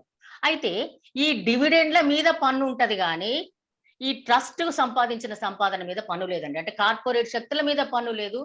ప్రజలు షేర్లకు కొనుక్కున్నారు కదా, ప్రజలకు వచ్చే డివిడెంట్ల మీద మాత్రం వాళ్ళు ఇన్కమ్ ట్యాక్స్ కట్టాలి. అయితే 2015 లో కేల్కర్ కమిటీని అపాయింట్ చేసింది ప్రభుత్వం. అంటే ఇంత సిస్టమేటిక్ గా అసెట్ మానిటైజేషన్ ప్రోగ్రామ్ కి బేస్ ఎట్లా క్రియేట్ అయిందో చెప్తున్నాను. సిస్టమేటిక్ గా 2015 లో కేల్కర్ కమిటీ, ఆ కేల్కర్ కమిటీ ఏం రిపోర్ట్ ఇస్తుంది అని అంటే పబ్లిక్ ప్రైవేట్ పార్ట్నర్షిప్ కి best option or best alternative is asset monetisation programme అని చెప్తుంది. అసెట్ మానిటైజేషన్ అట్లా థియరటికల్ గా కూడా దానికి బేస్ ఏర్పడదు కదా. కమిటీ రిపోర్ట్ ఇచ్చింది, కమిటీ కావాలంటున్నది కనుక మనం దీన్ని ఏర్పాటు చేయాలి. అటు దీన్ని కొనుక్కోవడానికి కావాల్సిన కార్పొరేట్ శక్తులకు వాళ్ళకు బేస్ క్రియేట్ చేసిన తర్వాత 2019 లో రియల్ ఎస్టేట్ ఇన్వెస్ట్మెంట్ ట్రస్ట్లు కూడా ఏర్పడ్డాయి. ఇప్పుడు మొన్న ఏమంటుంది అంటే ఈ అసెట్ మానిటైజేషన్ ప్రోగ్రామ్ డిక్లేర్ చేసినాక ఫైనాన్స్ మినిస్టర్ ఏమంటారంటే ఈ అసెట్ మానిటైజేషన్ అంటే రెంట్ కు తీసుకోవడానికి, లీజ్ కు తీసుకోవడానికి ఇన్విట్స్ అండ్ రియల్ ఎస్టేట్ ట్రస్ట్లు ఇవి రెండు కూడా యాక్టివ్ రోల్ ప్లే చేయాలి. అవి కొనాలి అని. అవి ఎందుకు కొనాలి అని అంటే ఆల్రెడీ వాళ్ళు $9.7 బిలియన్ మొబిలైజ్ చేసిందండి. వాళ్ళు రెడీగా ఉన్నారు. వీళ్ళు అసెట్ మానిటైజేషన్ ప్రోగ్రామ్ ఎప్పుడు డిక్లేర్ చేస్తే అప్పుడు టకటక అద్దెకు తీసుకోవడానికి వాళ్ళు రెడీగా ఉన్నారు. $9.7 బిలియన్ ఇప్పుడు రెడీగా ఉన్నాయి. ఈ రెండు ఇన్విట్స్ అండ్ రియల్ ఎస్టేట్ ట్రస్ట్లలో రెడీగా ఉన్నాయి. వాళ్ళు కొనుక్కోవడానికి ఇప్పుడు సిద్ధంగా ఉన్నారు. ఈ ప్రక్రియ మొదలుపెట్టింది. అయితే నిజానికి ఇంకొకటి అంటే ఈ ప్రక్రియ డిక్లేర్ చేయకముందే 2009-10 నుంచి స్టార్ట్ అయిందల్లా 2014 నుంచి చాలా పెరిగిందండి రకరకాల పేరుతోని. అంటే పబ్లిక్ ప్రైవేట్ పార్ట్నర్షిప్ ఒకటి, తర్వాత ఆపరేట్ మెయింటైన్ ట్రాన్స్ఫర్ OMT అంటారు, తర్వాత టోల్ ఆపరేట్ ట్రాన్స్ఫర్, ఇట్లా రకరకాల పేర్లతో అనుకోండి. ఆ తర్వాత ఆపరేట్ మెయింటైన్ డెవలప్, ఇట్లా రకరకాల పేర్లతోని రోడ్లను ఆల్రెడీ ఇచ్చిండ్రు, ఎయిర్పోర్ట్స్ ని ఇచ్చిండ్రు, 6 పోర్ట్స్ ను ఆల్రెడీ అదానీ గ్రూప్ కి ఇచ్చిండ్రు. తర్వాత 2006 లోనే ఢిల్లీ, ముంబై 2 ఎయిర్పోర్ట్స్ కూడా పబ్లిక్ ప్రైవేట్ పార్ట్నర్షిప్ లో 50 years కోసం వాళ్ళకు డెవలప్ చేయమని చెప్పి వాళ్ళు మెయింటైన్ చేసుకుంటున్నారు, వాళ్ళకి అప్పచెప్పిండ్రు. తర్వాత బ్రౌన్ ఫీల్డ్ ఎయిర్పోర్ట్స్ అని చెప్పి 6 ఎయిర్పోర్ట్స్ ను రికగ్నైజ్ చేసిండ్రు, వాటిని కూడా ఇచ్చేసిండ్రు. ఆల్రెడీ 2018 లోనే ఇచ్చిండ్రు. అంటే గువాహతి, మ్యాంగ్లూర్, లక్నో, జైపూర్, అహ్మదాబాద్, తిరువనంతపురం ఈ 6 ఎయిర్పోర్ట్స్ ఆల్రెడీ కూడా ఇచ్చేసిందండి. అయితే ఇవన్నీ ఇస్తూ పోతే తర్వాత MTNL, BSNL టవర్లు, రైల్వే స్టేషన్లు ఇవన్నీ కూడా ఆల్రెడీ ఇచ్చిండ్రు. కానీ ఇంకా అగ్రెసివ్ గా ఇంప్లిమెంట్ చేయడానికి మనకు ఆగస్ట్ లో ప్రకటించినటువంటి ప్రోగ్రామ్. అయితే మరి దీని కొరకు ఇందాక అనుకున్నాం కదా అసెట్ లిస్ట్ అంతా కూడా తయారు చేసింది. తర్వాత ఇప్పుడు ఇందులో 70% అసెట్ మానిటైజేషన్ లో ఇన్ఫ్రాస్ట్రక్చర్ అసెట్స్ లో 70% ఏంటి అంటే roads, railways and power generation and power transmission. ఈ మూడింటికి సంబంధించింది 70% income will be revenue will be generated only through these 3 sectors అని చెప్పి గవర్నమెంట్ చెప్తున్నది. అయితే మరి ఇవన్నీ చేస్తూ ఉంటే గవర్నమెంట్ డెట్ ఏమైనా తగ్గిందా? మరి తర్వాత 17%కి అసెట్ మానిటైజేషన్ కదండి, 111 lakh crores జనరేట్ చేయడానికి ఇన్ఫ్రాస్ట్రక్చర్ ఫండ్ కావడానికి. మరి 83 to 85% ఎక్కడి నుంచి? Traditional budgetary sources. అంటే ఇప్పటి వరకు ట్రెడిషనల్ బడ్జెటరీ సోర్సెస్ ఏంటి అంటే రెవెన్యూ, ట్యాక్స్ రెవెన్యూ, తర్వాత డెట్. తర్వాత కొత్తగా మన ఇందాక రాము గారు చెప్పినట్టుగా ఏంటి అంటే కొత్తగా 2020 తర్వాత చాలా అగ్రెసివ్ గా చేసింది ఏంటంటే disinvestment or privatisation of public sector industries, public sector undertakings. అయితే ఈ పబ్లిక్ సెక్టర్ అండర్టేకింగ్స్ ని నీతి ఆయోగ్ గత సంవత్సరమే చాలా అంటే వీక్లీ ఒకటి చేసేయండి, గబగబ చేయండి అని తొందర పెడుతుందండి. తొందరగా సగవకు అమ్మేసేయండి అని చెప్పి చాలా తొందర పెడుతున్నది. అయితే ఈ సోర్స్ ఎన్నాళ్ళు ఉంటుందో తెలియదు. Privatisation of public sector undertakings ఇక భవిష్యత్తులో ఉండదండి, ఎందుకంటే అన్ని ప్రైవేటైజ్ చేస్తున్నారు. ఇక రెవెన్యూ ఏమైతుంది? రెవెన్యూ పెరుగుతుందా? ఆల్రెడీ కార్పొరేట్ శక్తులకు, బిలియనీర్లు ఎంత ఎక్కువ సంపాదిస్తున్నారో వాళ్ళ మీద రాయితీలు, కన్సెషన్లు, ఇన్సెంటివ్స్, ట్యాక్స్ రాయితీలు అన్ని ఇస్తున్నారు. తర్వాత అసెట్ మానిటైజేషన్ లో పార్టిసిపేట్ చేయబోయే ఇన్విట్స్ కావచ్చు, రియల్ ఎస్టేట్ ట్రస్ట్లు కావచ్చు, ఇంకా కార్పొరేట్ శక్తులు కావచ్చు, వాళ్లకు ఎటువంటి రాయితీలు అంటే క్యాపిటల్ గెయిన్ ట్యాక్స్ ఉండదట, క్యాపిటల్ గెయిన్స్ ట్యాక్స్ ఉండదు. తర్వాత వాళ్ళు ఫైనాన్స్ మినిస్టర్ ఏమంటుందంటే we should bring them into bankruptcy and insolvency code అట.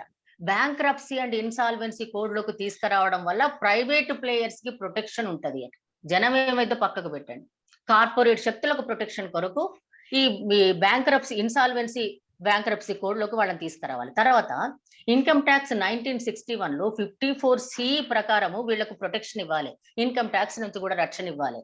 ఇవన్నీ రాయితీలు ఇస్తున్నారండి. ఇవన్నీ రాయితీలు ఇస్తున్నప్పుడు ట్యాక్స్ రెవెన్యూ పెరిగే అవకాశమే లేదు.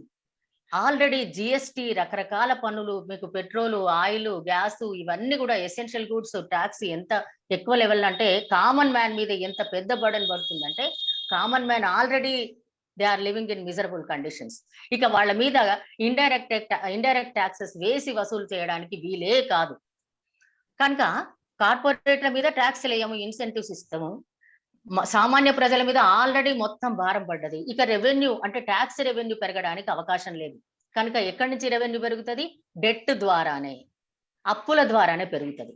అప్పుల ద్వారానే పెరుగుతుంది అని అంటే ఆల్రెడీ అంటే డేటా ఏం చెప్తుంది అంటే 2020లో జీడిపిలో రేషియో, స్థూల అంటే గ్రాస్ డొమెస్టిక్ ప్రోడక్ట్ లో అప్పుల వాటా ఎంత అంటే 60%.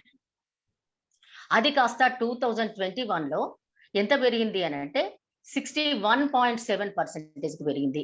అయితే దానికి ఏమంటున్నారంటే డేంజరస్ లెవెల్ క్రాస్ అయినాం ఆల్రెడీ, మనము అప్పులు చేయడానికి వీల్లేదు. అందులో 19 నుంచి 20 బిలియన్ల డాలర్స్ విదేశీ మారకం ఉంటుంది, ఫారిన్ డెట్ ఉంది. అంటే ఇది చాలా డేంజరస్ లెవెల్లో ఉంది కనుక ఇంతకంటే అప్పులు చేయడానికి ఇక వీలు లేదని చెప్పి చెప్తారు. అయితే మరి అప్పులు అంటే ఇంకా మరి ఒకవైపు మన బ్రౌన్ ఫీల్డ్ అసెట్స్ నిర్మించి వీళ్ళకి అంతా రెంట్కి ఇస్తాం. వీళ్ళకి రెంట్కి ఇచ్చిన తర్వాత మరి మిగిలిన 83% ఎక్కడి నుంచి తెస్తారు? మళ్ళీ అప్పులు ఆల్రెడీ ఇప్పుడు డేంజరస్ లెవెల్లో ఉన్నారు కదా, మరి ఇంకా అప్పులు ఎక్కడి నుంచి తెస్తారు? ఇంకేం అమ్ముతారు? పబ్లిక్ సెక్టర్ ఇండస్ట్రీ అండర్టేకింగ్స్ అంతా అమ్ముతున్నారు కదా. అయితే ఇక్కడ ఇంకొక ఆస్పెక్ట్ కూడా ఉందండి. వాళ్ళు ఏమన్నారంటే ల్యాండ్ గురించి లెక్కలు బాగా బయటకు తీస్తున్నారు. ఇక్కడ ఈ సందర్భంగా నేను గుర్తు చేయాల్సింది ఏంటంటే మాంటెక్ సింగ్ అహ్లువాలియా అని, ఆయన అంతకుముందు ఉన్న ప్లానింగ్ కమిషన్ డిప్యూటీ చైర్మన్, తర్వాత national institute of public policy దాంట్లో ఎకానమిస్ట్ ఉన్నటువంటి అమిత్ షా అని, వాళ్ళిద్దరి మధ్య చర్చ చాలా ప్రచారం ఉంది. ఆ చర్చ ఏంటిది అని అంటే ఎక్కడ కూడా ఈ అసెట్ మానిటైజేషన్ లో గవర్నమెంట్ కేవలం ఒక కమర్షియల్ ఎంటిటీ అనే మాట్లాడతారు కానీ ఇది ప్రజలకు సంబంధించిన అంశము, ప్రజల జీవన ప్రమాణాలకు, మనుగడకు సంబంధించినటువంటి అంశం అనే ప్రస్తావన లేదు. గవర్నమెంట్ కు రెవెన్యూ ఎట్లా రావాలి, గవర్నమెంట్ ఎట్లా డబ్బు సంపాదించాలి, దేన్ని అమ్మాలి, ఇవే మాట్లాడతారు. అయితే అమిత్ షా ఏమంటాడంటే ఈ రెంట్కి ఇవ్వడం ఏంటండి, లీజ్కి ఇవ్వడం ఏంటండి, మొత్తం అమ్మేసేయాలి, అసలు ఇన్ఫ్రాస్ట్రక్చర్ మొత్తం ప్రైవేట్ వాళ్ళకి అమ్మాలని అంటాడు. మాంటెక్ సింగ్ అహ్లువాలియా ఏమంటాడు, అది వాల్యుబుల్ ల్యాండ్ ఉన్నది కదా, వాల్యుబుల్ ల్యాండ్ ఉన్నదా అని చెప్పి అన్న తర్వాత ఈ అమిత్ షా ఏమంటాడండి, ముంబైలో ఫుడ్ కార్పొరేషన్ ఆఫ్ ఇండియా కంట్రోల్లో అది సెంట్రల్ ప్లేస్ లో 120 acres ఆఫ్ ల్యాండ్ ఐడిల్ ఉంది. ఐడిల్ ఏం చేస్తారంటే దాన్ని అమ్ముకోవాలి, గవర్నమెంట్ అమ్మేయాలి. ఇది ఎవరి ఆస్తి అండి? ప్రజల ఆస్తి కాదా అసలు? గవర్నమెంట్ ఆస్తి ఎట్లయితుంది? 5 సంవత్సరాలకి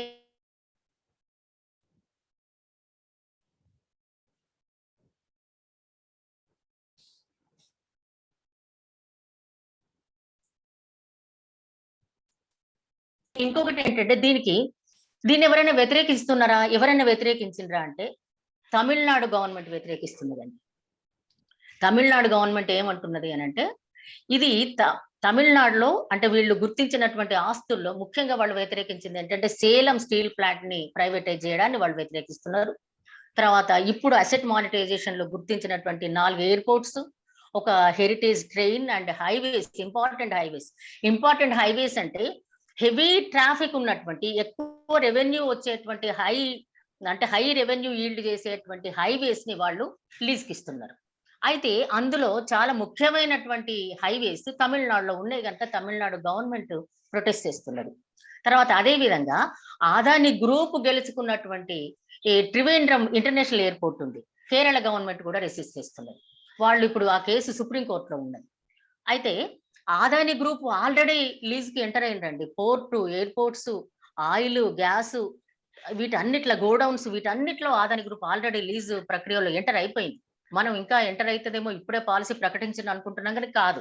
ఆల్రెడీ సిస్టమేటిక్ గా అవన్నీ జరుగుతూనే ఉన్నాయి, ఎక్కడ ఆగలేదు. తర్వాత లాస్ట్ వీక్ 10 days బ్యాక్ ప్రకటన జరిగింది. ఏంటి అని అంటే రైల్వే బోగీలు అద్దెకిస్తాం. 16 రైల్వే బోగీలు 5 సంవత్సరాలకు అద్దెకిస్తామని ప్రకటించింది. అయితే ఈ రైల్వే బోగీలు అద్దెకు తీసుకున్న వాళ్ళు ఆ ఏ రూట్ లో ఈ బోగీలు నడవాలో వాళ్ళే డిసైడ్ చేసుకుంటారు.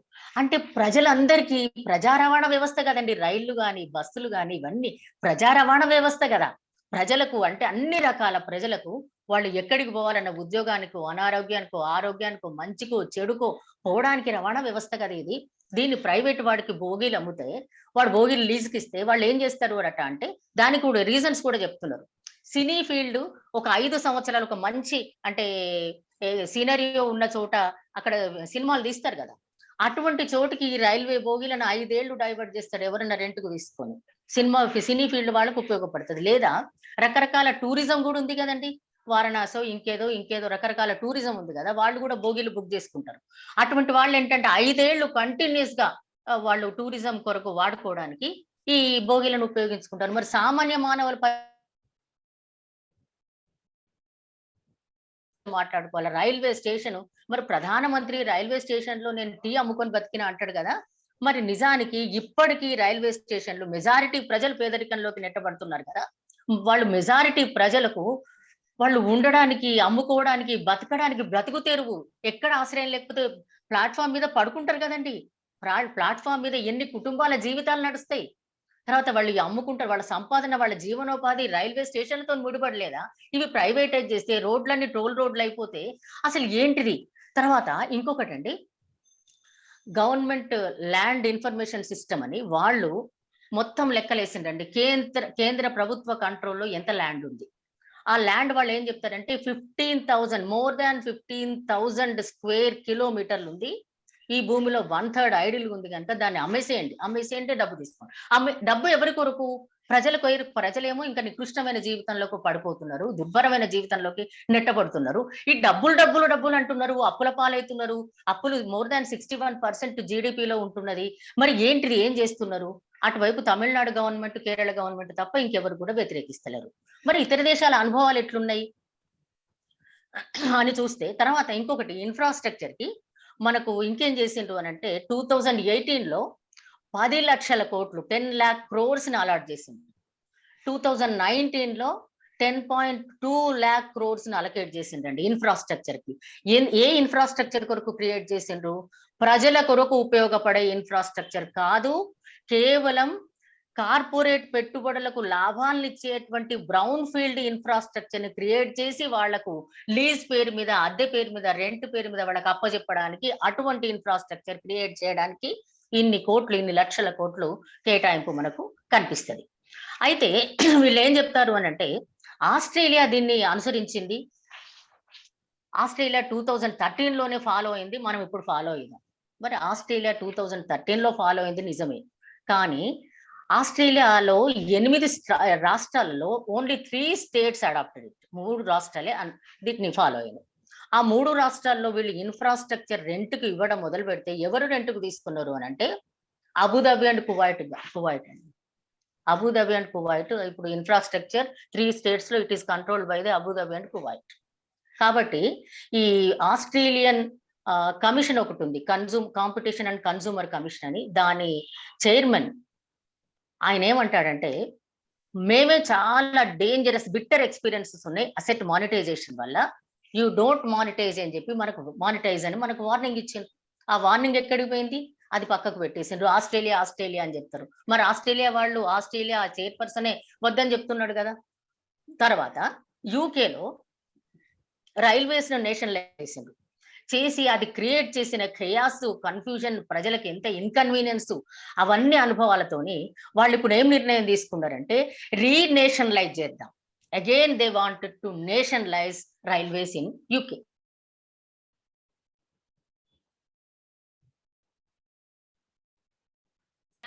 Should be in the hands of government only అని చెప్పి వాళ్ళు డెసిషన్ తీసుకుంటున్నారు. ఆ రకమైన చర్యలకు ఇనిషియేషన్ తీసుకుంటున్నారు. అంటే అభివృద్ధి చెందిన దేశాలేమో రీనేషనలైజ్ చేద్దాము, ఇన్ఫ్రాస్ట్రక్చర్ సెక్టర్ మొత్తం కూడా ప్రభుత్వం చేతిలోనే ఉండాలి, ప్రభుత్వమే నిర్వహించాలి, ప్రజల మనుగడ. తర్వాత ఇంకొకటి గుర్తుపెట్టుకోవాలండి, చాలా మంది ఏం చెప్తారు అని అంటే ఇంటర్నల్ సెక్యూరిటీకి సంబంధించిందండి. ఇన్ఫ్రాస్ట్రక్చర్ అంటే ఇంటర్నల్ సెక్యూరిటీకి సంబంధించింది. ఏ దేశాన్నైనా విధ్వంసం చేయాలి, నాశనం చేయాలి అని అంటే మనం ఏం చేయొచ్చు? Simply you destroy infrastructure in that country. ఆ దేశంలో ఇన్ఫ్రాస్ట్రక్చర్ ని డెస్ట్రాయ్ చేస్తే ఆ దేశం మీద వేరే యుద్ధం ప్రకటించాల్సిన అవసరం లేదు, ఆ దేశాన్ని సర్వనాశనం చేయడానికి వీలవుతుంది. కానీ అటువంటి ఇంపార్టెంట్ ఇన్ఫ్రాస్ట్రక్చర్ ని మన ప్రభుత్వము అసెట్ మానిటైజేషన్ పేరిట లీజ్ కి ఇవ్వాలనుకుంటున్నదండి, గుత్త పెట్టుబడులకి లేదా పవర్ఫుల్ కార్పొరేట్ ఫోర్సెస్ కి. ఇది ఎట్లా అంటే దేశాన్ని అమ్ముకోవడమే కదా. ఆల్రెడీ మనం ఏం చేస్తున్నాం? మేక్ ఇన్ ఇండియా పేరిట invite foreign investment, hand over industrial sector, you privatise public sector industries. మీరు ఆల్రెడీ డిఫెన్స్ లోకి అలౌ చేసిండ్రు, ఓఎన్జీసీ గ్యాస్ లోకి అలౌ చేసిండ్రు, పవర్ సెక్టర్ లోకి, కమ్యూనికేషన్ సెక్టర్ లోకి.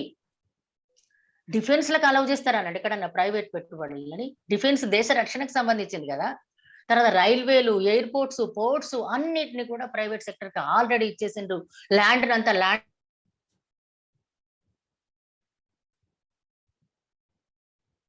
మొత్తం దేశాన్ని అమ్ముకోవడమే కదా ఇక్కడ మనకు కనిపించేది. ఇంత దుర్మార్గమైనటువంటి పరిస్థితి ఎమర్జ్ అవుతుంటే మరి మనం అందరం చూస్తూ ఊరుకుందామా?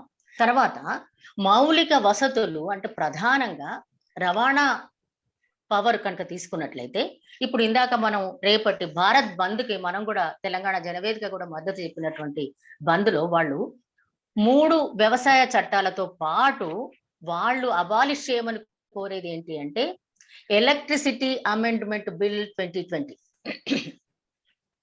ఎలక్ట్రిసిటీ అమెండ్మెంట్ బిల్ 2020ని కూడా వాళ్ళు అబాలిష్ చేయమని కోరుకుంటారు. ఒకవైపు వాళ్ళు 10 నెలల నుంచి ఉద్యమిస్తున్నారు. ఎండనా వాననా, తింటారా తినలేదా, వాళ్ళ ట్రాక్టర్లని ఆవాసాలుగా చేసుకొని వాళ్ళు ఈ బిల్లును రద్దు చేయమని చెప్తుంటే, ఎందుకు రద్దు చేయమంటున్నారు ఆ బిల్లుల్ని? ఒకటి, కార్పొరేట్ శక్తులకు సాగు భూమిని అంతా హ్యాండ్ ఓవర్ చేయడానికి, అంటే రైతుల్ని ఏలియనేట్ చేసి సాగు భూమిని అంతా వాళ్ళకి హ్యాండ్ ఓవర్ చేస్తానంటున్నారు కనుక లేదు వద్దనే కదా వాళ్ళు నిరసించేది. తర్వాత ఈ పవర్ బిల్లును ఎందుకు వ్యతిరేకిస్తున్నారు? దీన్ని కూడా అబాలిష్ చేయమని ఎందుకు అంటున్నారు అంటే, పవర్ సెక్టర్ ప్రైవేటైజ్ అయినట్లయితే వ్యవసాయదారులకి పవర్ అందుబాటులోకి రాదు. వాళ్ళు చెప్పడం ఏంటంటే స్వేచ్ఛగా ఎవరి దగ్గర అంటే వాళ్ళ దగ్గర కొనుక్కోవచ్చు అని. అంటే ఎవరు కొనుక్కోగలుగుతారండి? వాళ్ళు పెట్టే ఛార్జీలు ఏంటిది, వాళ్ళు పెట్టే రూల్స్ ఏంటిది, ఎవరు కొనుక్కోగలుగుతారు, ఎవరికి అందుబాటులోకి వస్తుంది? అందుకే కదా రైతులు ఇవాళ నిరసించేది, అబాలిష్ చేయమని కోరేది, రేపు భారత్ బంద్ ను ప్రకటించింది.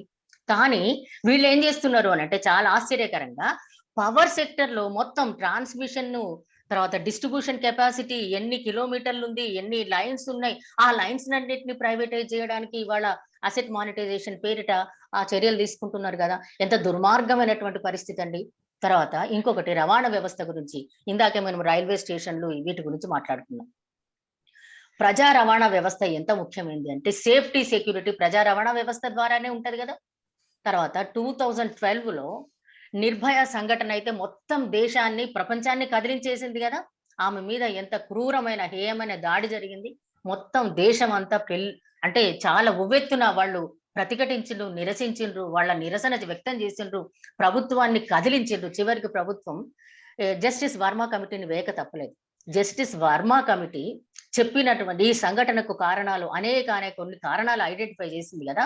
అందులో ప్రధానమైన కారణం ఏం చెప్పింది అంటే ప్రజా రవాణా వ్యవస్థ లేకపోవటమే అని చెప్పింది.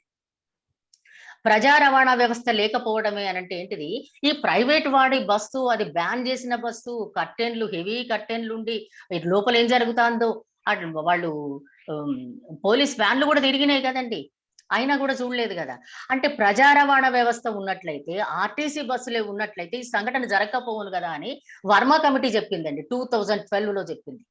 అంటే ప్రజా రవాణా వ్యవస్థ ఉంటే మహిళల మీద జరిగే దాడుల్ని మనం అరికట్టడానికి వీలుంటుందని చెప్తే ఇంతవరకు పాటించలేదు. సరికదా, మనకు 2019లో తెలంగాణలో ఏం జరిగిందండి, హాజీపూర్లో 3 అమ్మాయిలు ప్రజా రవాణా వ్యవస్థ లేకపోవడం వల్ల, తెలిసిన పిల్లవాడే, మా ఊరు పిల్లవాడే అని అతని బైకో ఏదో ఎక్కడం వల్ల కదండి 3 ఆడపిల్లలు హత్యాచారం అంటాం దాన్ని.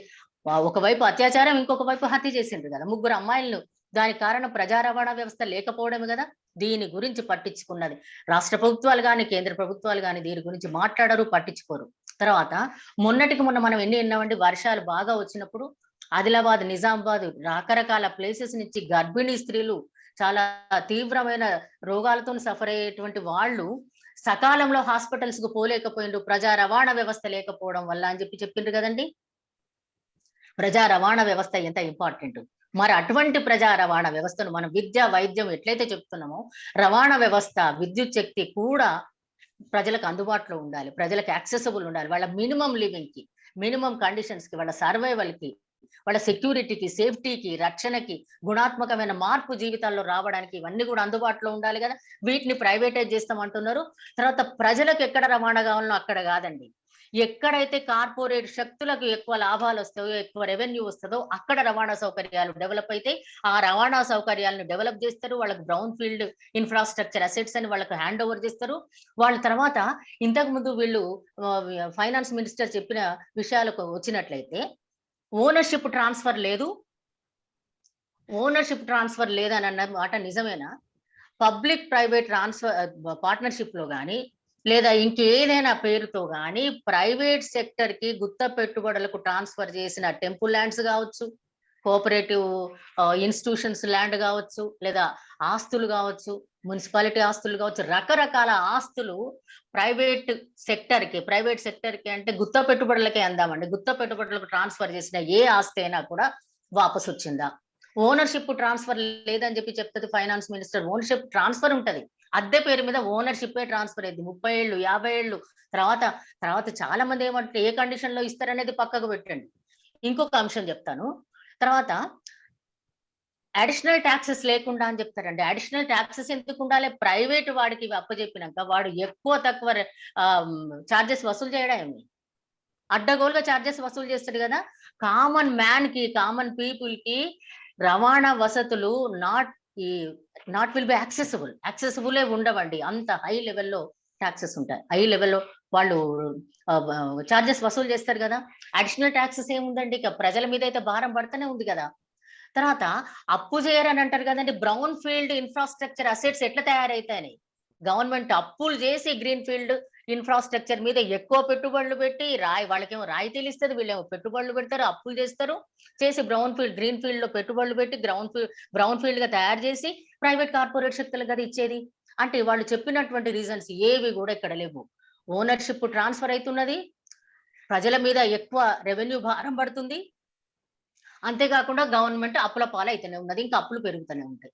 తర్వాత ఇంకొక ముఖ్యమైన అంశము, చాలా మంది ఇంతవరకు మేధావులు తక్కువ అని నేను అనను, కానీ ప్రతి వాళ్ళు మాట్లాడింది ఏంటి అని అంటే ప్రజలకు అందుబాటులోకి రాదనేది కూడా కొంతమంది అయినా మాట్లాడొచ్చు. కానీ చాలా మంది ఏమంటున్నారు అని అంటే వాళ్ళు ఏ కండిషన్, ఒకటేమో ట్రాన్స్పరెన్సీ ఉండదు, ఈ లీజ్ కి ఇచ్చే ప్రక్రియలో ట్రాన్స్పరెన్సీ ఉండదు కనుక చాలా చీప్ రేట్ కి you will be giving infrastructure assets to the private players అని ఒకటి. తర్వాత in what condition they will return back after 30 years తర్వాత ఏమవుతుందో ఎవరికి తెలియదు. ఏ కండిషన్ లో రిటర్న్ చేస్తారని మాట్లాడుతున్నారు. కానీ ఇంకొక ఇంపార్టెంట్ డైమెన్షన్ మనం చాలా సీరియస్ గా అర్థం చేసుకోవాల్సినటువంటి అవసరం ఉందండి. మొత్తం రవాణా వ్యవస్థ, కమ్యూనికేషన్ వ్యవస్థ ప్రభుత్వ నియంత్రణలో ఉన్నప్పుడే మనము రకరకాల ఇల్లీగల్ యాక్టివిటీస్ ని కంట్రోల్ చేయలేకపోతున్నాం. హవాలా కావచ్చు, డ్రగ్ ట్రాన్స్పోర్టేషన్ కావచ్చు, హ్యూమన్ ట్రాఫికింగ్ కావచ్చు, ఇది విచ్చలవిడిగా పెరుగుతుంది. తర్వాత డ్రగ్స్ కి అయితే 4 రాష్ట్రాలు ప్రధానంగా పాపులరైజ్ అయినాయి అని చెప్పి దేశంలో ఇంటర్నేషనల్ గా పాపులరైజ్ అయినాయి. ఏంటి అంటే మన తెలంగాణ కూడా ఉందండి. తెలంగాణ, తమిళనాడు, మహారాష్ట్ర అండ్ ఉత్తరప్రదేశ్, ఈ 4 రాష్ట్రాలు చాలా డ్రగ్స్ కి పేరెన్నికగా అయిపోయింది. అయితే ఈ రవాణా వ్యవస్థ మొత్తం పోర్ట్స్, ఎయిర్పోర్ట్స్ ఇవన్నీ కూడా గవర్నమెంట్ కంట్రోల్లోనే ఉంటేనే వీటిని నియంత్రించడం సాధ్యమైతలేదు. ఇంటెలిజెన్స్ అఫీషియల్స్ పవర్ఫుల్ గా చేయలేకపోతున్నారు అని అనుకుంటే, ఇంటెలిజెన్స్ అఫీషియల్స్ పోర్ట్స్ కానీ ఎయిర్పోర్ట్స్ కానీ controlled by powerful corporate forces కి ఎంటర్ అయ్యి వీళ్ళు చర్య తీసుకోవడానికి, వీళ్ళు అసలు ఇన్స్పెక్ట్ చేయడానికి వీలు ఉంటుందా? అంత శక్తి మన ప్రభుత్వానికి ఉన్నదా? అంత శక్తి మన ప్రభుత్వ ఇంటెలిజెన్స్ పీపుల్ కి ఉంటుందా? అంతేందుకంటే గత నెలలో రెండు నెలల క్రితం అనుకుంటా మనకు సెకండ్ వేవ్ వచ్చి కరోనాతోని చాలా ప్రైవేట్ హాస్పిటల్స్ లో, కార్పొరేట్ హాస్పిటల్స్ లో ఈ చాలా హై లెవెల్లో రకరకాల మోసాలు జరగడము, తర్వాత చార్జెస్ లక్షల కొద్ది ట్యాక్సెస్ వేయడం, ప్రజల్ని ఎట్లా పీడిస్తున్నారో దీన్ని నియంత్రించడానికి తెలంగాణ గవర్నమెంట్ 2013 లో పాస్ చేసిన చట్టాన్ని చట్టాన్ని ఇంప్లిమెంట్ చేద్దామన్నా కూడా ప్రైవేట్ కార్పొరేట్ ఓనర్స్ వింటలేరు కదా అని ప్రజలను అడుగుతారు. వింటలేరు కదా అంటే మనం ఏం చెప్తాం అంటే, ఒక కార్పొరేట్ హాస్పిటల్ ని, కార్పొరేట్ ఎడ్యుకేషనల్ ఇన్స్టిట్యూషన్ ని కంట్రోల్ చేయలేనటువంటి ప్రభుత్వ యంత్రాంగం ఈ ఇల్లీగల్ యాక్టివిటీస్ స్పోర్ట్స్ ద్వారా, ఎయిర్పోర్ట్స్ ద్వారా జరిగితే కంట్రోల్ చేయగలుగుతుందా? రేపు పరిస్థితి ఏంటి? హ్యూమన్ ట్రాఫికింగ్ ఏమవుతుంది? డ్రగ్స్ విషయం ఏమవుతుంది? తర్వాత హవాలా లాంటివి ఏమైతాయి? అంటే ఇవన్నీ విచ్చలవిడిగా పెరిగిపోవా? మౌలిక వసతులన్నీ కూడా పవర్ఫుల్ కార్పొరేట్స్ కి హ్యాండ్ ఓవర్ చేస్తే, ఇక్కడ నేను ఇంకొక ఎగ్జాంపుల్ చెప్పాలండి. మనం డ్రగ్స్ గురించి, హెరాయిన్ గురించి చెప్తున్నాం కదా. రీసెంట్ గా మొన్న సెప్టెంబర్ 11th గుజరాత్ లోని ముంద్రా పోర్ట్ లో, it is owned and controlled by Adani group. అక్కడ 3000 కిలోల 3000 kgs హెరాయిన్ పట్టుకున్నారండి. డైరెక్టరేట్ ఆఫ్ రెవెన్యూ ఇంటెలిజెన్స్ వాళ్ళు మొన్న 11th సెప్టెంబర్ కి పట్టుకున్నారు. అయితే ఒక ఆయన డీజీపీ, రిటైర్డ్ డీజీపీ కేరళ నుంచి, ఆయన ఏమంటాడంటే 3000 కిలోల హెరాయిన్ అంటే అది చాలా పెద్ద కావాలి కదండి, ఆ కార్గో అవన్నీ. దాన్ని 3000 కిలోలు పౌడర్ లాగా ఉంటది కదా, ఎంత పెద్ద ఇవి కావాలి, డబ్బాలు కావాలి, బాక్సులు కావాలి. ఇంతవరకు హైయెస్ట్ లెవెల్ ఏంటంటే 300, 400 కూడా కాదు, 300, 350 కిలోలకు మించలేదట.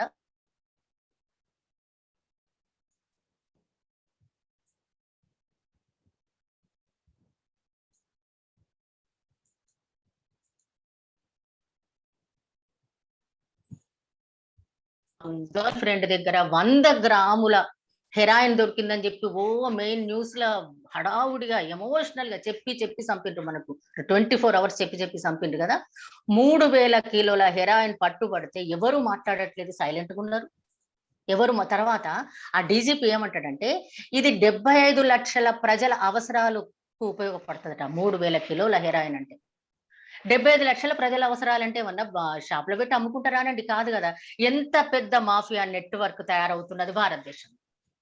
ఈ ఇంత పెద్ద నెట్వర్క్ తయారవుతున్నటువంటి క్రమంలో మీరు రవాణా వ్యవస్థను, కమ్యూనికేషన్ వ్యవస్థను, మౌలిక సదుపాయాల్ని మొత్తం ప్రైవేట్ సెక్టర్ కి లేదా కార్పొరేట్ పెట్టుబడులకి, పవర్ఫుల్ కార్పొరేట్ ఫోర్సెస్ కి హ్యాండ్ ఓవర్ చేస్తే దేశం పరిస్థితి ఏంటి? మనందరి పరిస్థితి ఏంటి? దేశం అమ్ముడు పోవడం కాదు, మనం అందరూ ఎటువంటి తరాన్ని చూస్తాం, ఎటువంటి భవిష్యత్తు, ఎంత భయంకరమైన, క్రూరమైన, హారిబుల్ పరిస్థితులు ఏర్పడతాయో మనం చాలా సీరియస్ గా ఆలోచించాల్సినటువంటి అవసరం ఉంది కదా.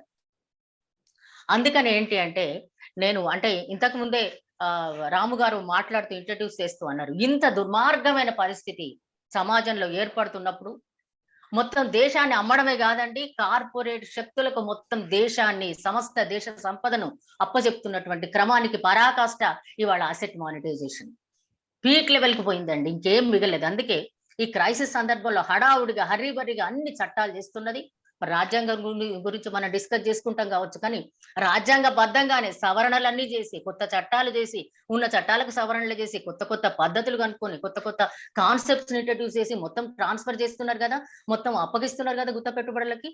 మరి ఏంటి భవిష్యత్ ఏంటి, భారతదేశ భవిష్యత్ ఏంటి? ఒక ఒక దేశభక్తులుగా ఆలోచిద్దామండి. నిజంగా దేశం అంటే మనకు ప్రేమ ఉంది కదా, దేశం అంటే భక్తి ఉంది, ఈ దేశాన్ని రక్షించుకోవాలని తపనుంది, దేశ ప్రజల సంక్షేమమే దేశ సంక్షేమం అని చెప్పి మనం అనుకుంటాం కదా.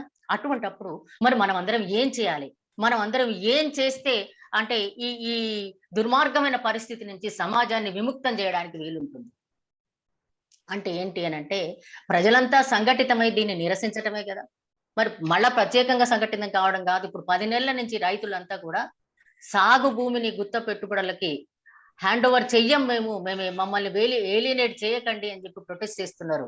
చాలా అంటే ఫర్మ్ గా చేస్తున్నారండి, నిలకడగా చేస్తున్నారండి, హర్రీ పడతలేరు, తొందర పడతలేరు, హింసకు పాల్పడతలేరు. చాలా పాపం సిస్టమేటిక్ గా వాళ్ళు నిలకడగా చేస్తున్నారు, నిక్కచ్చిగా చేస్తున్నారు. వాళ్లకు సపోర్ట్ ఎక్స్టెండ్ చేయాల్సిన బాధ్యత మనందరి మీద ఉన్నది. మొత్తం అంటే కలగలుపుకొని ఒక్క సాగు భూమినే కాదు, దేశ ప్రజల నుంచి దేశాన్ని పరాయీకరిస్తున్నారు, దేశ సంపదను అంటే దేశ సంపద నుంచి మొత్తం దేశ ప్రజలనే పరాయీకరిస్తున్నట్టు ఏలినేట్ చేస్తున్నటువంటి క్రమం చాలా ముమ్మరంగా ఇంప్లిమెంట్ చేస్తున్నారు, దూకుడుగా ఇంప్లిమెంట్ చేస్తున్నారు. కనుక దీన్ని నిరసించాలి అని అంటే ఆన్ గోయింగ్ మూమెంట్స్ కి మన సపోర్ట్ ఇవ్వాలి. ఇంకా మనం చైతన్యవంతమై మనం మిగిలిన వాళ్ళను చైతన్యవంతం చేయాలి. మరి ప్రజలందరూ చైతన్యవంతం అయితే, ముఖ్యంగా నేనేమనుకుంటా అంటే యువత చైతన్యవంతం కావాలండి. భవిష్యత్తు మీదే ఎటువంటి దుర్మార్గమైనటువంటి భవిష్యత్తు ఏర్పడబోయే, క్రూరమైన హారిబుల్ భవిష్యత్తు ఏర్పడబోయేటువంటి ప్రమాదం ఉంది దీనితోని. అంటే చూడండి, ఉట్టి ఆస్తులు ఆర్థిక పరమైన దానికి ఆగదు. నేను ఇందాక చెప్పిన కదా, డ్రగ్స్ ఏమైతే, హ్యూమన్ ట్రాఫికింగ్ ఏమైతుంది, ఎంత నికృష్టమైనటువంటి పరిస్థితి, దుర్భరమైన పరిస్థితి. అంటే మానవీయ విలువలే కాలం చెల్లినటువంటి పరిస్థితి, మానవీయమైన పరిస్థితులే కాలం చెల్లినాయే. అవన్నీ కాలం చెల్లినాయి, అవన్నీ లేదు, ఏం లేదు. స్వార్థం, హింస, దోపిడీ, పీడన, నీ సుఖం ఎట్లా ఉంటావు, నువ్వు హ్యాపీగా ఎట్లుంటావు, డబ్బు ఎట్లా సంపాదించుకోవాలి అనేటువంటి భావజాలం పెరిగేటువంటి ప్రమాదం ఉంది. కనుక మౌలిక సదుపాయాలని అద్దెకివ్వకుండా, మౌలిక సదుపాయాలు మొత్తం ప్రజల అవసరం కొరకు, ప్రజల అభివృద్ధి కొరకు, ప్రజల మనుగడ కొరకు, ప్రజల సంక్షేమం కొరకు ఉపయోగించే విధంగా ప్రభుత్వ నిర్వహణలోనే ఉండాలి. ప్రభుత్వమే దీన్ని నిర్మించాలి, ప్రభుత్వ నిర్వహణలోనే ఉండాలి. మౌలిక సదుపాయాలే కాకుండా దేశ సకల సంపద, పర్యావరణంతో పాటు, శ్రమ సంపదతో పాటు సకల సంపద కూడా ప్రజలకే చెందాలండి. దానివల్ల బెనిఫిట్ దేశ ప్రజలంటే ఇప్పుడు చాలా కన్ఫ్యూజ్డ్ డెఫినేషన్ ఉంది. ఎందుకంటే ప్రభుత్వము దేశ ప్రజలు అని అంటే కుబేరులు, అంబానీ, ఆదానా, బిలియనీర్ల వాళ్ళే దేశ ప్రజలని అనుకుంటున్నారు. కానీ దేశ ప్రజలంటే వాళ్ళు కాదండి, మనమందరం దేశ ప్రజలం. కనుక మనందరి రక్షణ కొరకు మనం ఏం చేయాలి, ఎవరిని ఎట్లా చైతన్యవంతం కావాలి, మిగిలిన వాళ్ళని ఎట్లా చైతన్యవంతం చేయాలి, ఎట్లా సంఘటిత పడి ఈ దారుణాన్ని మనం ఎట్లా దీన్ని ఆపడానికి ఒక కొత్త నిర్మాణాలు, ఒక అద్భుతమైన అంటే మానవీయమైనటువంటి నిర్మాణాలు, దోపిడీ, హింస, పీడన లేకుండా అందరూ కూడా డీసెంట్ గా గౌరవప్రదంగా బ్రతికేటువంటి నిర్మాణాలు ఏర్పడడానికి మనం అందరం ఏం చేయాలి అని చెప్పి సీరియస్ గా ఇంకా ఆలస్యం చేసే టైం కూడా లేదండి. నాకైతే చాలా భయంకరంగా కనిపిస్తుంది. భవిష్యత్ అంతా కూడా చాలా ఆందోళనకరంగా కనపడుతుంది, చాలా దుర్మార్గంగా కనిపిస్తుంది. దీన్ని మనం ఇప్పుడైనా చాలా సీరియస్ గా దీన్ని కట్టడి చేయకపోతే, దీన్ని నిర్వహించలేకపోయినట్లయితే భవిష్యత్తు మాత్రం చాలా భయంకరంగా ఉంటుంది. కనుక మనం తప్పకుండా మేల్కోవాల్సినటువంటి అవసరం ఉంది. తప్పకుండా మనం సంఘటిత పడి దీన్ని నిరసించాల్సినటువంటి, పోరాటం చేయాల్సినటువంటి అవసరం ఉంది. మరి నా ఆలోచనలు, నా ఆవేదన, నా ఆక్రోశం, ఒక మంచి భవిష్యత్తు, దేశ భవిష్యత్తును నిర్మించుకోవాలన్న తపన, అది ఎట్లా సాధ్యమవుతుందనే ఆరాటం, ఇవన్నీ కూడా నా ఆరాటం మరి ప్రజల పోరాటంగా రూపుదిద్దుకోవాలని ఆశిస్తున్నా. ఇవన్నీ పంచుకోవడానికి తెలంగాణ జనవేదికకు అవకాశం ఇచ్చింది కనుక మళ్ళీ తెలంగాణ జనవేదికకు మరొక్కసారికి నేను కృతజ్ఞతలు తెలుపుతున్నా. తర్వాత విన్న వాళ్ళందరికీ కూడా ధన్యవాదాలండి. చాలా సీరియస్ గా ఈ విషయం ఆలోచించాల్సినటువంటి అవసరం ఉంది, దేశాన్ని కాపాడుకోవాల్సినటువంటి అవసరం ఉంది, పోరాటాలు నిర్మించుకోవాల్సిన అవసరం ఉంది. పోరాటం తప్ప మార్గమే కనపడట్లేదు నాకైతే. ఇంకేదైనా మార్గం ఉందా? దేశాన్ని ఎట్లా రక్షించుకుంటాం నాకు అర్థమైతలేదు. అది చాలా సీరియస్ గా ఆలోచించి మరి ముందుకు పోవాల్సినటువంటి మనం అందరం కూడా చాలా సీరియస్ గా దీని గురించి ఏం చేయాలనేది అందరూ ఆలోచించాల్సినటువంటి సందర్భం. మరొక్కసారి తెలంగాణ జనవేదికకి కృతజ్ఞతలు తెలియజేస్తూ ముగిస్తున్నాను. Thank you madam. Thank you. Thank you madam. Thank you. సుమారుగా గంట సమయం పాటు అద్దెకు ఆస్తులు కార్పొరేట్ శక్తులకు బదిలీ చేస్తున్న మౌలిక సదుపాయాలు అనేటువంటి అంశం మీద ప్రొఫెసర్ తోట జ్యోతిరాణ్ గారు సుదీర్ఘంగా లోతైనటువంటి విశ్లేషణ చేయడం జరిగింది. ముఖ్యంగా రాబో తరాలకు ఏవైతే జరగబోయేటువంటి నష్టాన్ని చాలా స్పష్టంగా వివరించారు. వారికి మా తెలంగాణ జనవేదిక తరఫున ప్రత్యేకమైనటువంటి ధన్యవాదాలు మేడం. రఘుకుమార్ గారు, డాక్టర్ రఘుకుమార్ గారు. సార్ నమస్తే అండి. థ్యాంక్ యూ అండి. తెలంగాణ జనవేదిక కృతజ్ఞతలు చెప్పుకుంటున్నాను. చాలా గొప్ప లెక్చర్ విన్నాను చాలా కాలం తర్వాత. 1985-86 నుంచి టెలికమ్యూనికేషన్ డిపార్ట్మెంట్ లో ఒక 15 ఏళ్ల పాటు ట్రేడ్ యూనియన్ లో చాలా సీరియస్ గా పనిచేసిన సమయం మాకది. ఆ సమయంలోనే మా డిపార్ట్మెంట్ ఆఫ్ టెలికమ్యూనికేషన్స్ అనేది మెల్లమెల్లగా కార్పొరేట్ గా మారుతున్నటువంటి దశ. చాలా తీవ్రమైనటువంటి ఉద్యమంలో మేము ఒక 10 ఏళ్ల పాటు గడిపాం. ఈ ప్రైవేటైజేషన్ ని, గ్లోబలైజేషన్ ని వ్యతిరేకిస్తూ. అది ఒక సంఘర్షణాత్మకమైన జీవితం మా లైఫ్ లో. మా చాలా ఇంపార్టెంట్ పార్ట్ అది మా లైఫ్ లో. అంటే ఒకవైపునేమో మేము చేస్తున్నటువంటి ఉద్యమాలన్నీ కూడా ఏమంత పెద్ద ఇంపాక్ట్ ఇవ్వట్లేదు గవర్నమెంట్ మీద. గవర్నమెంట్ తన పాలసీలు చేసుకుంటూ పోతూనే ఉంది. ఆ టైంలో కొన్ని దాదాపు ఒక 10-15 సెమినార్స్ కండక్ట్ చేసిన నేను స్వయంగా కండక్ట్ చేసిన సెమినార్సే ఒక 10 దాకా ఉంటాయి హైదరాబాద్ లో. నేను పార్టిసిపేట్ చేసిన సెమినార్స్ ఒక 10 దాకా ఉంటాయి. ఈ గ్లోబలైజేషన్ అనేటువంటి ఆ కాన్సెప్ట్ డెవలప్ అయిన తర్వాత లిబరలైజేషన్, ప్రైవేటైజేషన్, గ్లోబలైజేషన్, ఎల్పీజీ ఏదైతే అంటున్నాము, ఆనాడు చాలా సుదీర్ఘంగా మేము చర్చలు చేశాము, తిరిగాము, దాన్ని మొత్తం చేశాం. కానీ అయితే గవర్నమెంట్ పాలసీలు మాత్రం నేను పంపించేసాను. ఫోన్ కలుస్తలేదు అప్పటి నుంచి. చెప్పేసి సార్ మీరు మ్యూట్ లో పెట్టుకోండి సార్, మీ వాయిస్ అవి మరింతగా అగ్రెసివ్ అవుతున్నాయి కానీ ఎక్కడ తగ్గట్లేదు. అంటే ఏం జరుగుతుంది ఇక్కడ? మరి ఎందుకు అంటే ఒక రకంగా నేను ఒక్క మాట చెప్పాలి. భారతదేశపు కార్మిక వర్గం చేసిన కృషి వల్లనే ప్రపంచవ్యాప్తంగా గ్లోబలైజేషన్ అంత అగ్రెసివ్ గా వెళ్ళినా కానీ ఒక 10-15 ఏళ్ల పాటు భారతదేశ కార్మికోద్యమం దాన్ని ఆపగలిగింది. అది చాలా పెద్ద కమెండబుల్ జాబ్. ఎందుకంటే ప్రపంచంలో అన్ని దేశాలలో చాలా ఫిగ్ గా గ్లోబలైజ్డ్ వరల్డ్ కి వెళ్ళిపోయాయి. చైనా దాదాపు అందరికంటే ముందు ఇంటర్నేషనల్ ఆఫ్ ఎకానమీ స్టార్ట్ చేసింది. అంటే డంకెల్ ప్రపోజల్స్ కూడా ఇంకా ప్రాపర్ షేప్ కు తీసుకోకముందే 1978 లోనే చాలా అగ్రెసివ్ గా చైనా ఇంటర్నేషనలైజేషన్ ఆఫ్ ఎకానమీకి వెళ్ళింది. ఇంగ్లాండ్ థాచర్ టైంలో అసలు వర్చువల్ గా ట్రేడ్ యూనియన్స్ మీద ఒక రకమైనటువంటి దాడి జరిగి అది ఒక ఎక్స్ట్రీమ్ స్టేజ్ కి తీసుకెళ్లిపోయింది. టినా ఫ్యాక్టర్ అనేవాళ్ళం అప్పట్లో. నాకు బాగా గుర్తుంది. దేర్ ఈజ్ నో ఆల్టర్నేటివ్ అనేవాళ్ళు, టినా ఫ్యాక్టర్ అని. అలాగే తర్వాత ఇంకా మిగతా దేశాలు రీగనిజము ఇవన్నీ కూడా ఆ టైంలో మేమంటే బిట్వీన్ 1990s and 2000 చాలా హెవీగా డిస్కస్ చేసిన ఇష్యూస్.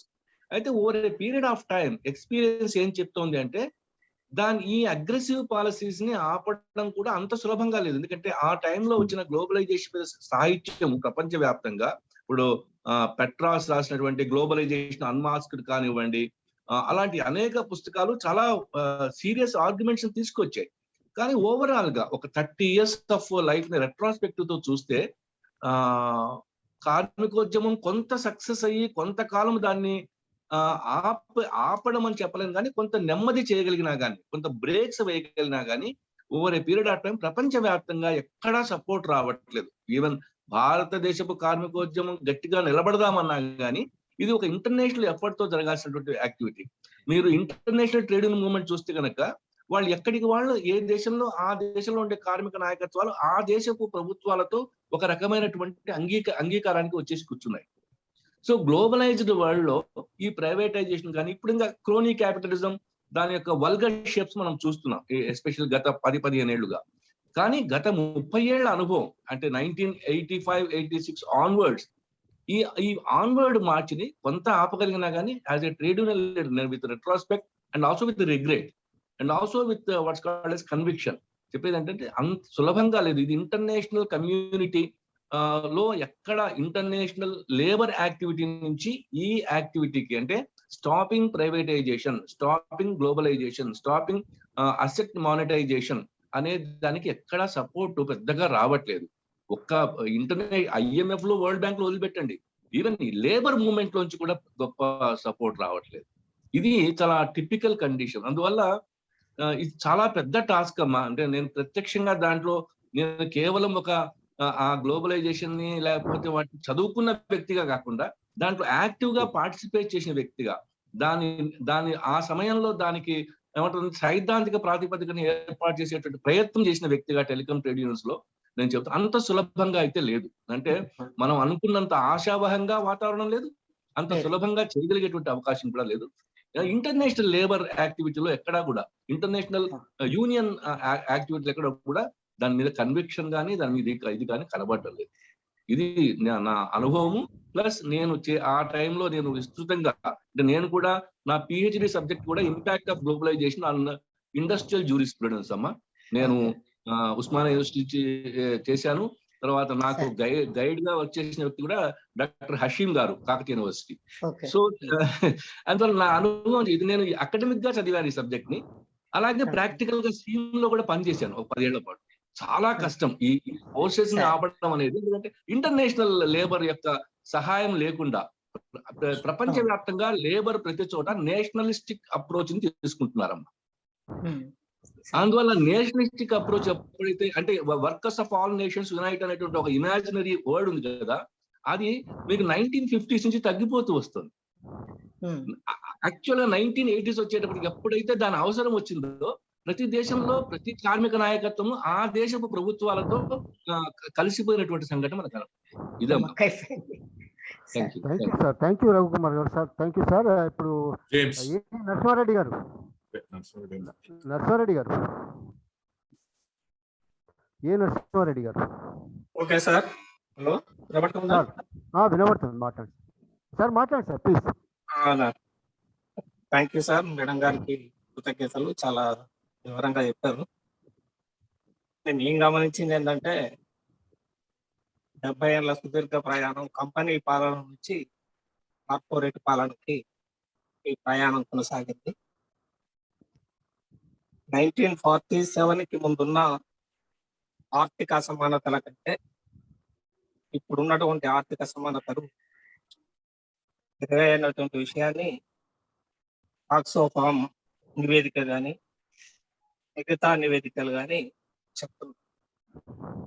అయితే ఇంతకుముందు మాట్లాడినటువంటి వరకు ఒక విషయాన్ని చెప్పడం జరిగింది, ప్రజల నుంచి దీనికి మద్దతు రావటం అది వాస్తవం. ఎందుకు అంటే 1947 తర్వాత మిక్స్డ్ ఎకానమీలో ప్రభుత్వ రంగ ప్రాధాన్యత ఉన్నటువంటి క్రమంలో విద్య, ఆరోగ్యం, ఉపాధి రంగంలో మార్జినలైజ్డ్ సెక్షన్స్ నుంచి కోట్లాది కుటుంబాలు లబ్ధి పొంది మధ్యతరగతి వర్గంగా ఆవిర్భవించింది. ఎప్పుడైతే మధ్యతరగతి వర్గంగా ఆవిర్భవించాయో ఈ కుటుంబాలన్నీ మాకు వచ్చినటువంటి సంపద ఏదైతే ఉందో ఇదంతా దేవుడి వల్ల వచ్చింది అనేటువంటి అభిప్రాయానికి వచ్చి మత భావాల వైపు పయనించడం జరుగుతుంది. దాన్ని ఆసరాగా చేసుకుంటే ఇవాళ మతం, కార్పొరేట్ శక్తులు రెండాగం కలగలిసి రాజ్యాధికారం, క్రోనీ క్యాపిటలిజం ద్వారా ప్రజల ఆస్తులను మొత్తం ప్రైవేటు వ్యక్తులకు దారాదస్తం చేస్తున్నటువంటి క్రమాన్ని మనం చూడాలి. అంటే పబ్లిక్ సెక్టార్ లో ఎదిగినటువంటి మధ్యతరగతి వర్గమే ఇవాళ ఈ కార్పొరేట్ సెక్టార్కి, ఈ మతోన్మాద శక్తులకి వెన్నుదండగా ఉన్నది అనేటువంటి విషయాన్ని మనం పరిగణలోకి తీసుకున్నప్పుడు, అంటే మన ఎడ్యుకేషన్ విధానంలో కొంత లోపం ఉంది. అకాడమిక్ మన వాళ్ళంతా అక్షరాస్యులే తప్ప ఎడ్యుకేటెడ్ కాదు. అంటే ఒక శాస్త్రీయ దృక్పథం విద్యలో ఏదైతే రావాలనో అది లోపించటం మూలంగానే ఇలాంటి అనర్థాలు జరుగుతున్నాయి. రెండో గొప్ప నటన ఏంటంటే భారత రాజ్యాంగాన్ని గౌరవిస్తున్నట్టుగానే చెప్తూ నిన్ననే ప్రధానమంత్రి గారు యుఎస్ లో చెప్పడం జరిగింది. భారతదేశం మొత్తం ప్రపంచ ప్రజాస్వామ్య వ్యవస్థకి తలమానికమని. అసలు రాజ్యాంగానికి ఇంతకుముందే రాము గారు ప్రారంభంలో రాజ్యాంగ ప్రవేశిక చదివించడం జరిగింది. రాజ్యాంగ ప్రవేశిక అంశాలకు భిన్నంగా గత 40 సంవత్సరాల నుంచి రాజ్యాంగం మీద ఒక రకమైనటువంటి దాడి కొనసాగుతుంది. అదే సమయంలో అంబేద్కర్ ని గౌరవిస్తాము అని చెప్తూనే అంబేద్కర్ రాసినటువంటి రాజ్యాంగానికి విరుద్ధంగా నడుస్తున్నటువంటి వైనాన్ని మనం చూస్తున్నాం. ఇప్పుడు వీళ్ళు ఈ మోనటైజేషన్ కి ప్రైవేట్ సెక్టార్ లో ఎక్కువ ఉపాధి కలుగుతుందని చెప్తున్నారు. కానీ గమ్మత్తుగా ఏంటంటే ఈ బలహీన వర్గాల నుంచి ఎదిగి వచ్చిన సెక్షన్స్ కూడా ఎప్పుడైతే మోనటైజేషన్ అయి ప్రభుత్వ రంగం లేకుండా పోతుందో, తమ ప్రజలకి ప్రభుత్వ రంగంలో ఉపాధి అవకాశాలు లేకుండా పోతాయి, రిజర్వేషన్లు లేకుండా పోతాయి అనేటువంటి విషయాన్ని కూడా పరిగణలోకి తీసుకోవటంలే. ఎందుకంటే సారీ టు సే అందులో నుంచి ఎదిగొచ్చినటువంటి వాళ్ళకి ఇప్పుడు వాళ్ళకి ఆర్థిక అవసరాలు కాదు, వాళ్ళకు స్వయం సంతృప్తి అవసరాలు అనేవి, సెల్ఫ్ యాక్చువలైజేషన్ అవసరాలు ముందుకొచ్చాయి. రాజ్యాధికారం కావాలి కాబట్టి వాళ్ళు కూడా కార్పొరేట్ శక్తులతో విలాకైతాన్లని చెప్పక తప్పదు. వాళ్ళ వినదండాలు కూడా ఇవాళ కార్పొరేట్ సెక్టర్లకి దక్కుతున్నాయి. రేపు ప్రైవేట్ సెక్టర్ లో ఉద్యోగాలు వచ్చినా ఏ మాత్రం జీతభత్యాలు చెల్లిస్తారో, ఎన్ని గంటలు పనిచేయాలో, తర్వాత రిటైర్మెంట్ తర్వాత ఏమిటి, ఇవాళ పబ్లిక్ సెక్టర్ లోనే పెన్షన్ లేనటువంటి పరిస్థితి ఏర్పడింది. కాబట్టి రాబోయే రోజులల్లా ఈ ప్రమాదం మరింతగా పెరిగే అవకాశం ఉంది. అయితే కార్పొరేట్ శక్తులకి ఇవాళ చీప్ లేబర్ కావాలి. చీప్ లేబర్ కావాలి అంటే ప్రజల యొక్క ఆర్థిక శక్తులను కుంగదీసి, అంటే వాళ్ళ యొక్క ఆర్థిక స్వయం సమృద్ధిని కనుక, సెల్ఫ్ రిలయన్స్ కనుక దెబ్బతీసినట్టయితే చీప్ లేబర్ గా రేపు మార్కెట్ లో వాళ్ళకి అవైలబుల్ ఉండటం అనేది జరుగుతుంది. ఈ అంటే ఒక రకంగా రాజ్యాంగం పట్ల విధేయతను ప్రకటిస్తూనే ఈ రాజ్యాంగాన్ని క్రమేణ మనవాద రాజ్యాంగానికి దగ్గరగా తీసుకెళ్లేటువంటి క్రమంలో కార్పొరేట్ శక్తులు, ఇటు మతోన్మాద శక్తులు ఇద్దరి కలయికతో నడుస్తున్నటువంటి వ్యవస్థ ఇది. దీనికి ప్రజలకి మరింత బాధలు పెరిగి సంక్షోభం ముదిరినప్పుడే దీనికి నివారణ మార్గం ఉంటుందని నేను అనుకుంటూ అవకాశం ఇచ్చిన వేదికకి కృతజ్ఞతలు తెలియజేస్తాను. Thank you sir, thank you Narasimha Reddy గారు. జేమ్స్, ప్రొఫెసర్ సుధాకర్ గారు సార్, ప్రొఫెసర్ సుధాకర్ గారు ఉన్నాడా? ఉన్నారు. ప్రొఫెసర్ సుధాకర్ గారు సార్, యా సార్, అన్మ్యూట్ చేయండి sir. Okay, thank you very much. నిజానికి చాలా అద్భుతమైన టాక్ ఈ రోజు నాడు మనం వినడం జరిగింది. ప్రొఫెసర్ జ్యోతిరాణి మేడం గారికి ప్రత్యేకమైన కృతజ్ఞతలు. అలాగే అవధానం గారు, తర్వాత న్యాచురల్గా రెడ్డి గారు కూడా దీనికి సంబంధించిన అదనపు సమాచారం చాలా ఎక్కువ జోడించినారు. అయితే నాకే డౌట్ వచ్చింది కాకుండా వాస్తవం నేను అక్కడ కొన్ని ఆర్టికల్స్ సేకరించడం జరిగింది. దాంట్లో మీరు అన్నట్టు నీతి ఆయోగ్కు సంబంధించినటువంటి 2 పుస్తకాలు చదివే ప్రయత్నం చేసి, 2 వాల్యూమ్ చదివే ప్రయత్నం చేసి, ఇందులో ప్రజల భాగస్వామ్యం లేదా ప్రజల ఆలోచన ఏ విధంగా ఇందులో తీసుకోవడం జరగదని అభిప్రాయానికి వచ్చిన తర్వాత దాన్ని మానేసినాను. ఎందుకంటే గవర్నమెంట్ ఈ రోజున్న పరిస్థితుల్లో కూడా మీకు మన ఆలోచన, మన ప్రోగ్రాంలు ఇటువంటి రాము గారు అనుకుని ఇటువంటి ప్రోగ్రాంల వల్ల ఏదో ఉపయోగం ఉంటుంది అనుకున్నా కూడా నాకైతే నమ్మకం లేదు. బహుశా అయినా ఎంతో కొంత ఆశ ఉంది. ఈ కొన్ని రాజకీయ పార్టీలు ప్రయత్నం చేసి ఇట్లాంటి డిమానిటైజేషన్ అని లేదా ఒక దొడ్డిదారి నుంచి అమ్మకం చేసేది. ఎందుకంటే ఈ మధ్య మొన్న ఆర్టికల్ రాము గారు పంపిందే, చిదంబరం గారు అంటారు the grand closing down sale, మొత్తం అమ్మకం, ఇంకేం లేదు. కాకపోతే ఆ పేరే చెప్తున్నారు.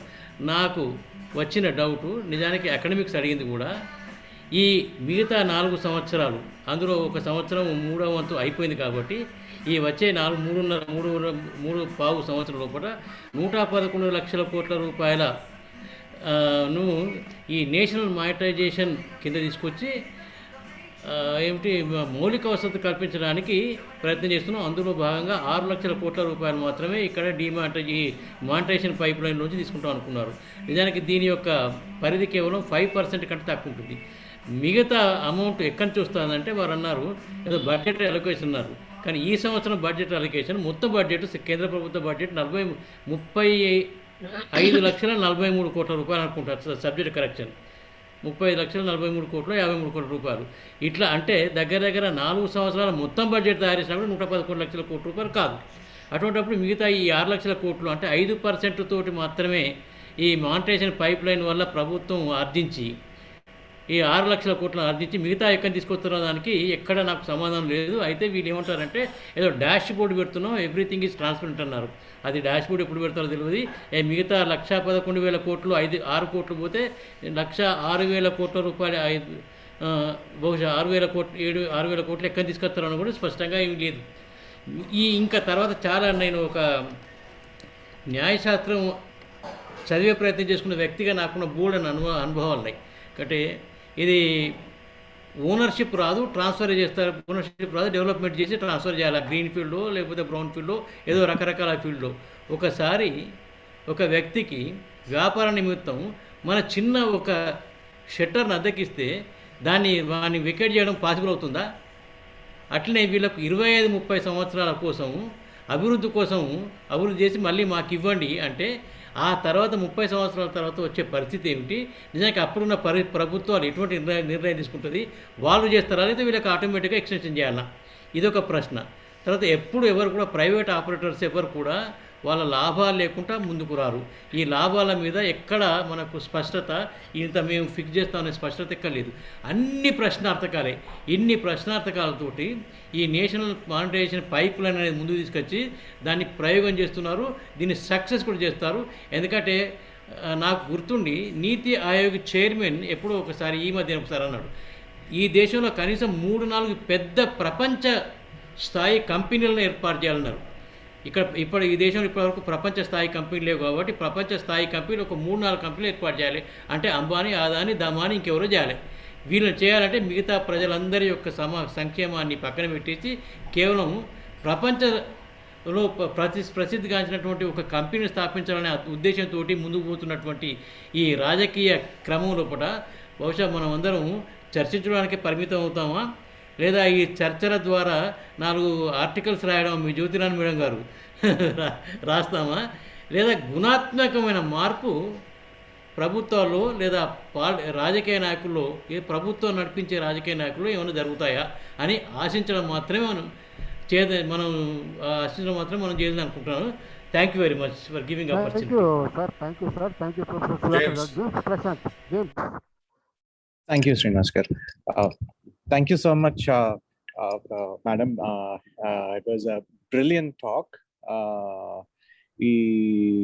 You explained it very succinctly, the monstrosity of the regime of neoliberalism prevailing in the country.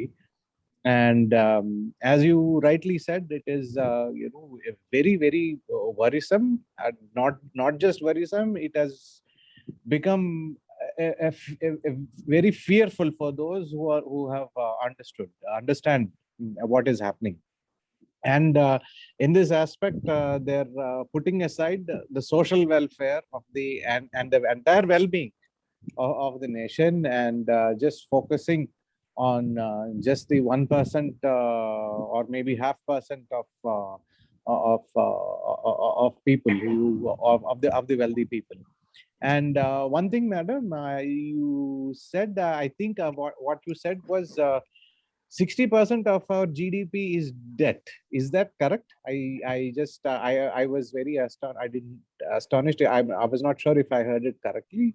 Is 60% of our GDP? So it's debt to GDP ratio. Okay. Debt to GDP ratio. Debt. Okay. Debt to GDP Understood. ratio. All right. Since we are not from economics background, we are little trying to. And one more thing, Madam. Also, one thing, because last couple of days I was speaking with several people, like people who do regular jobs like carpenters, electricians, and generally speaking with them. And a lot of these times, and a lot of people also, when nowadays the term of lakhs of crores, tens of thousands of crores, we are talking in these terms. Yes. And it is not possible for these people to process it at all. Because it is like totally, even it is beyond us. And Yes. so even I can envision maybe something, maybe 100 crores or a 500 crores. Maybe I can. Beyond that, I cannot understand what a few thousand crores can do, or Yes. what Yes. it is. And yes, so when we're talking about lakhs and lakhs of crores, so it just goes above their heads. So how do we make them understand that? How in what way we should package, how we should take this information to them, so that, because I was telling some of these issues because they were not they were not so of course they think there is some corruption going on, but the scale and everything is so beyond them. And so they seem to be uninterested in these figures, because and I'm also unable to explain what these figures mean. So this is also one aspect of of what is happening, and what people like who are going into the public should also understand, madam. And thank you for giving us this wonderful talk, so much information, and so that we're able to again share this information with so many other people. Thank you, ma'am. Thank you, James. Thank you. Swati is waiting to fire some questions. Good evening. Thank you, ma'am. It was a wonderful talk, and it presented the shocking realities of the country that we face today. I was reading Chomsky recently, and what struck with me the most was that in today, the current government of India shows the symptoms of fascism without the fascist ideology.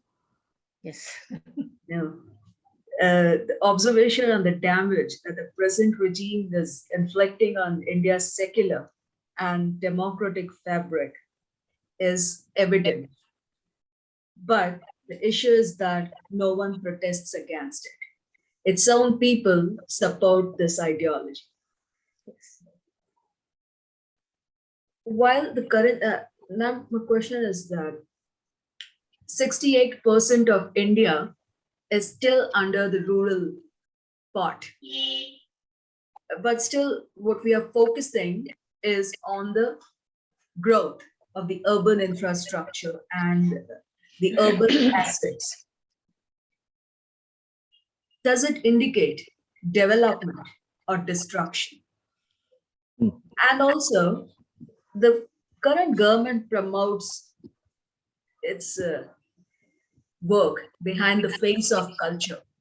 But even in the modernization that's happening today, I see that we are growing in the Western face and not promoting culture in any of the infrastructure or in any of the growth that is happening today. So in the future, do we see, can we revive the culture and history of India, or it will be eradicated? And also, if the 1991 liberalization didn't happen, what would India be like today?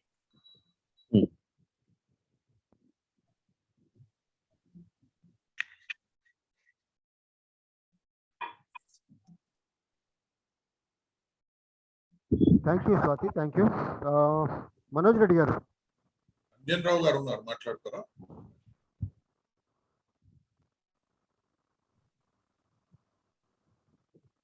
నువ్వు మాట్లాడు.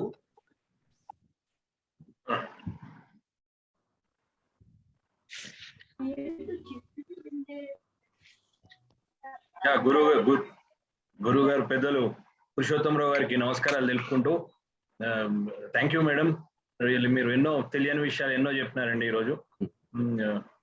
అయితే ఎప్పుడైతే ఈ there was once a time, madam, this corporates used to be in the control of politicians, but whereas now the big wigs and of course including prime minister kuda corporates control lone undadam duradrushakaram, madam, really. Ante where the India is going to and where the people are going towards anedi evarku ardham gatam ledu. కాబట్టి రైతు చట్టాలను తెస్తున్నారు. అసలు మరి రైతు ఏంది, చట్టాలు ఏంది అంటే వీళ్ళు లేకపోతే ఇక రైతులు లేరు, బతకలేరు అన్నట్టు ఇక క్రియేట్ చేస్తున్నారు వాతావరణాన్ని.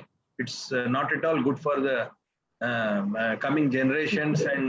అండ్ ఎటు పోతుందో నిజంగా మీరు ఇందాక అన్నట్టు భవిష్యత్తు దలుచుకుంటే కొంచెం ఆందోళనకరంగా ఉన్నది మేడం. కాబట్టి దీనికి ఒక దిక్సూచి చూపించాల్సిన అవసరం ఉంది. అది కేవలం అంటే మన తెలంగాణ జనవేదిక అని ఒక అఫ్ కోర్స్ రామన్న దీన్ని స్థాపించినారు మన సార్ అధ్యక్షతన. కాబట్టి ఈ ప్లాట్ఫామ్ ద్వారా మనం ఈ వ్యతిరేక చట్టాలకు ప్లస్ ఇంకోటి మన రేపు ఈ బంద్ కూడా మనము 100% సపోర్ట్ చేసుకుంటూ మన ఫ్యూచర్ కార్యక్రమం కూడా రేపు సార్ అధ్యక్షన చెప్పాలని కోరుకుంటూ సెలవు తీసుకుంటున్నాను. నమస్కారం. Thank you Manish, thank you. Abidullah గారు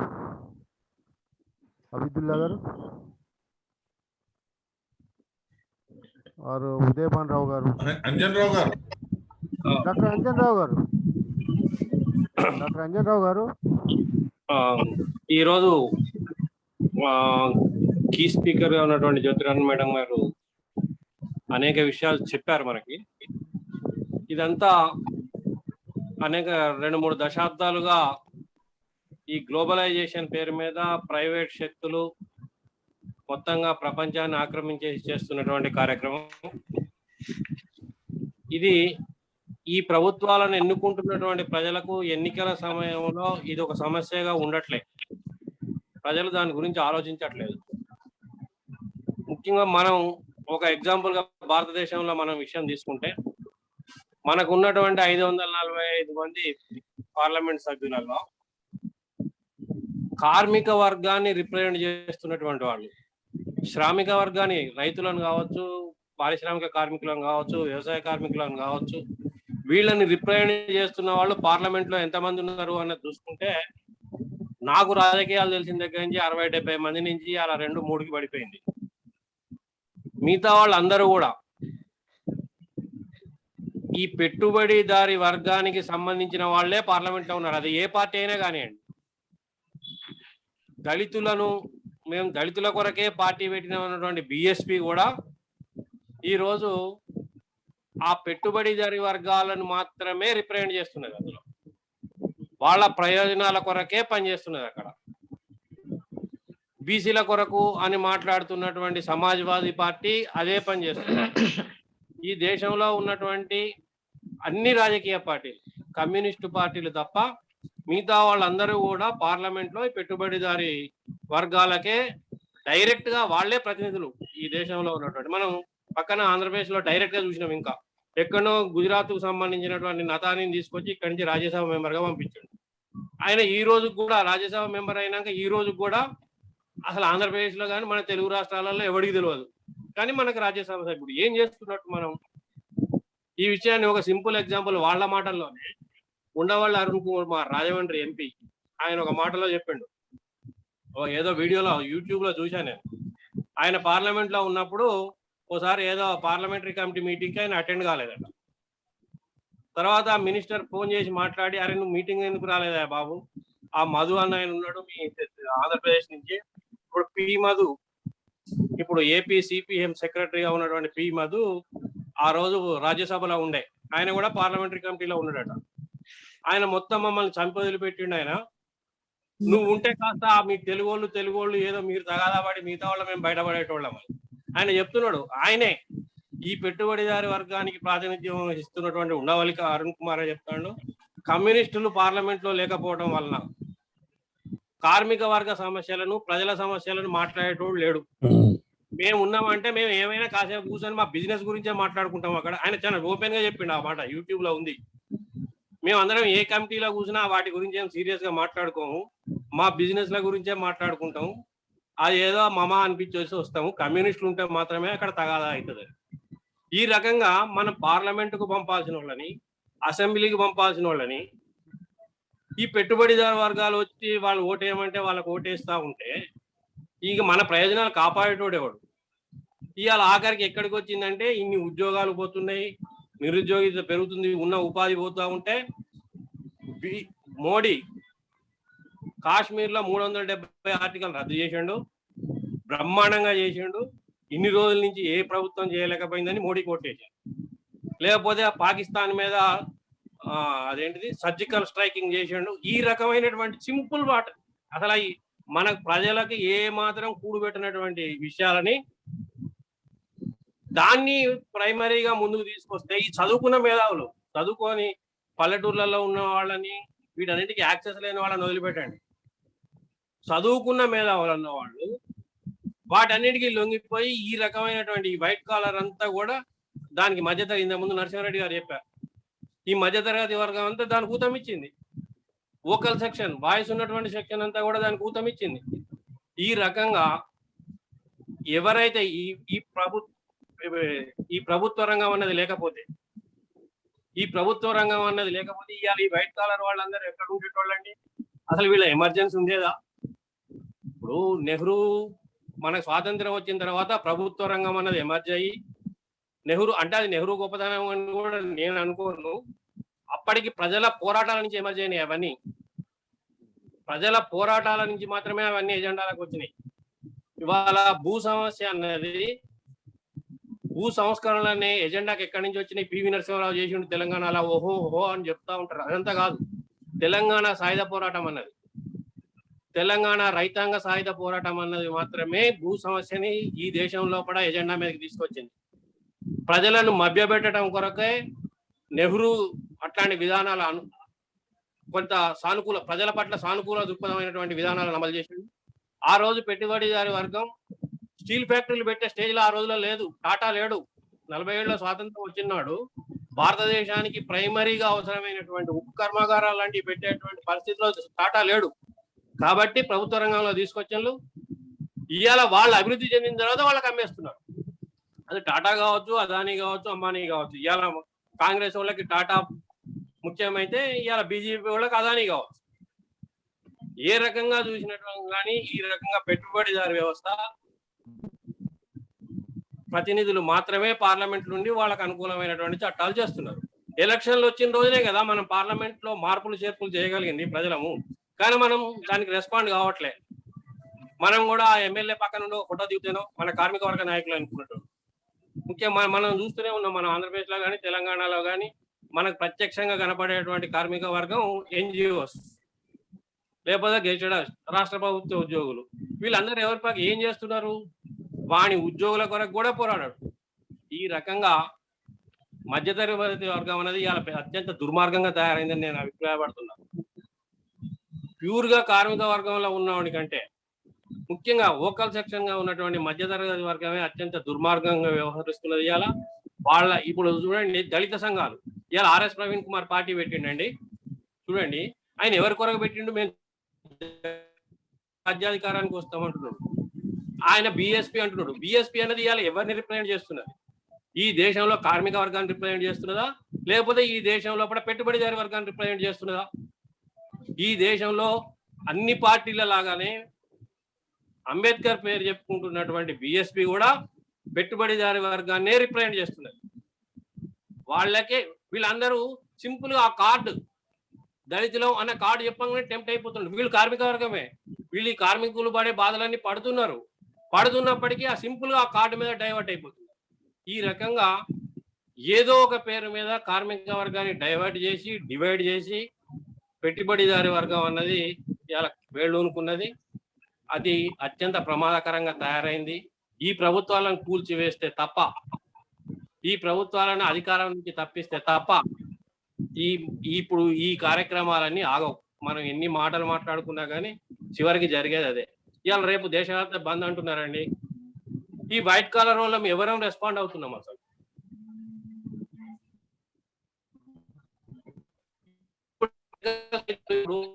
రోజుల నుంచి రైతుల మీద ఉంటే మన దగ్గర రైతు చెప్తుంటే ఇది నాది కాదు సమస్య అనుకుంటున్నాడు. మన దగ్గర రైతుకి అసలు అది ఒకటి జరుగుతున్నదనే స్టోరీ కూడా మర్చిపోయి ఇది నా సమస్య కాదనుకుంటున్నారు వాళ్ళు. చెప్తలేరు, మనం ఇంకా కృషి చేస్తలేము అనుకునే మన ఆత్మవిమర్శ ఒకవైపు అయితే, చెప్తున్న కాడికి నేను ప్రత్యక్షంగా పాల్గొన్నా, నేను ఆ ప్రచారంలో ఉన్నా, కానీ రైతులకు రెస్పాన్స్ లేదు, వ్యవసాయ కార్మికులకు రెస్పాన్స్ లేదు. వైట్ కాలర్ కార్మికునికి రెస్పాన్స్ లేదు. అంటే వాని ఉద్యోగం మునిగిపోతే తప్ప వాడు మాట్లాడతాను. వైట్ కాలర్ అయితే వాడి ఉద్యోగం ఇవ్వాలి, వాడిని సస్పెండ్ చేస్తేనో వాడిని ఇంకేదైనా చేస్తేనో తప్ప మాట్లాడతాను. ఈ రకమైనటువంటి పరిస్థితిలో మార్పు రాకపోతే ఈ వ్యవస్థ నుంచి ఈ ప్రమాదం నుంచి బయటపడలేము. థ్యాంక్ యూ అంజనరావు గారు. Thank you. మీ వాయిస్ కట్ అవుతుంది అంజనరావు గారు. Thank you sir. Thank you doctor Anjana Rao గారు. థ్యాంక్ యూ అంజనరావు గారు. థ్యాంక్ యూ ఉదయభాన్ గారు. దామోదర్ గారు ఉదయభాన్ వస్తలేడు మధ్యలో. దామోదర్ సార్ సార్ నమస్కారం సార్. హలో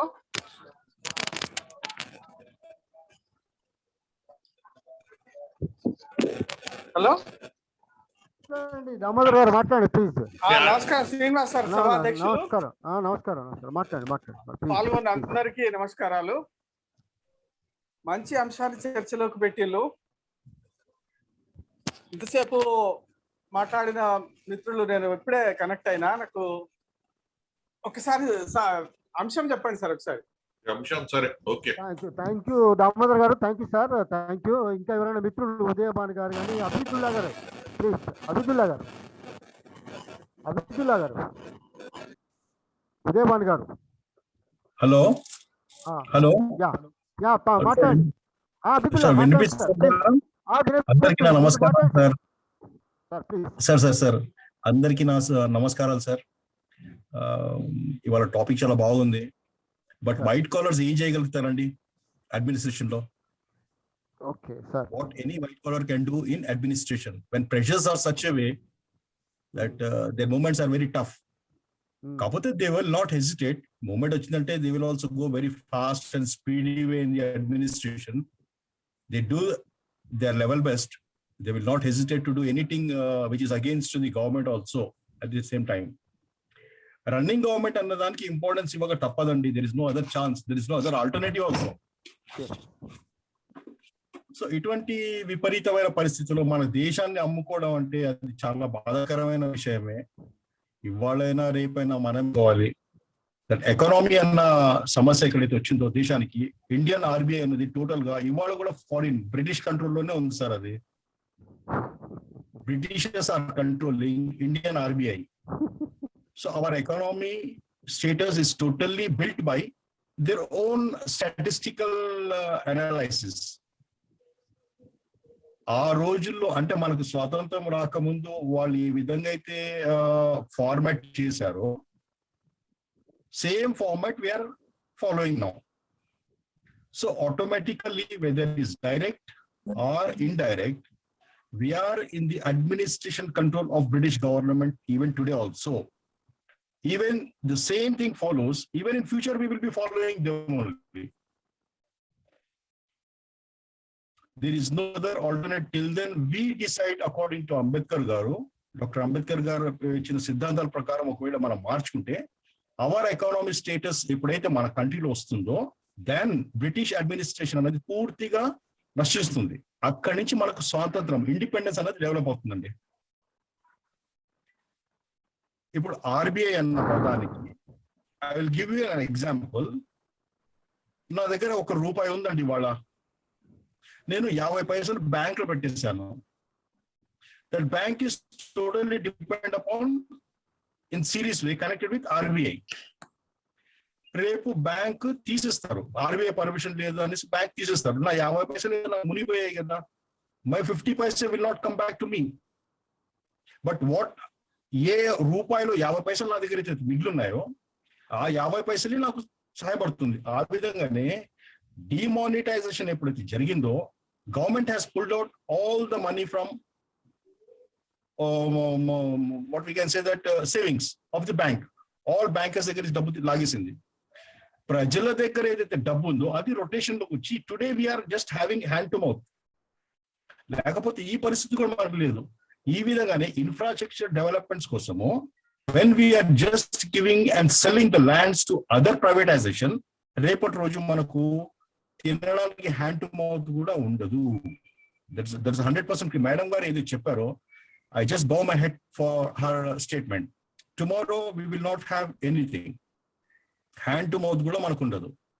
అగ్రికల్చర్ ని మనం సోర్స్ పెట్టుకుంటే రేపటి రోజు ఇండియా ఎక్కడ డెవలప్ అవుతుందా అన్న బయట కంట్రీస్ బాధపడి మనకు ఫార్వర్డ్ అవ్వడం ఇవ్వడం లేదు. అంతేగా తప్పించి if we are totally supporting the farmers and developing our own agriculture, then we can definitely ఇవాళ కాదు ఒక 10 సంవత్సరాలైనా మన దేశాన్ని మనం కాపాడుకోగలుగుతాము.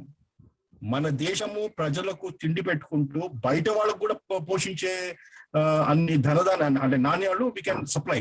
We can also export to other countries also. But the basic fact here, we are totally dominated. మన దేశంలో మన లా పెట్టుకొని మన పార్లమెంట్ పెట్టుకొని మన క్యాబినెట్ పెట్టుకొని we are unable to take decision for the farmers అంటే we can just think about sir. Thank you. So with this I Thank close you, my thank so you, thank you sir. Abdullah Thank you. garu. Yeah. Thank you, sir. Thank Rama you. Madam Rama. Thanks Andy. Thank you. Sir.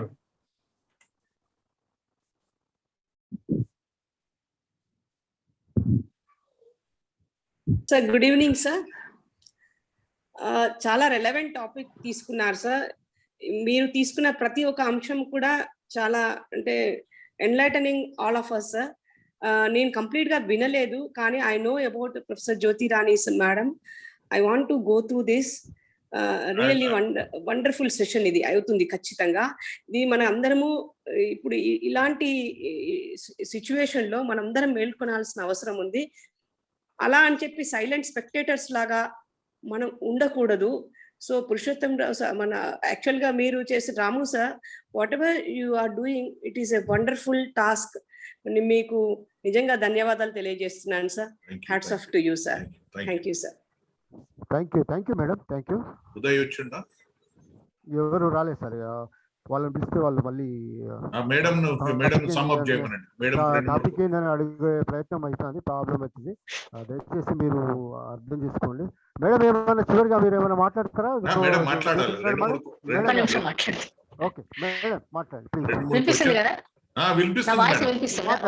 Please. అయితే నాకు ఇవాళ చాలా సంతోషంగా ఎందుకున్నదంటే సందర్భాన్ని బట్టి కాదు, అందరూ కూడా సమస్య సీరియస్నెస్ అర్థమైంది. ప్రతి వాళ్ళు ఎవరు పాయింట్ ఆఫ్ వ్యూ లో వాళ్ళు రెస్పాండ్ అయ్యారు. కానీ సమస్య అసెట్ మానిటైజేషన్ అన్న సమస్య ఇంత సీరియస్, దాని ద్వారా దేశాన్ని ఎట్లా అమ్ముకుంటున్నారు, మౌలిక సదుపాయాలను ఎట్లా అమ్ముకుంటున్నారు అనేది అందరికీ కూడా చాలా స్పష్టంగా సమస్య సీరియస్నెస్ అర్థమై అందరూ మాట్లాడారు.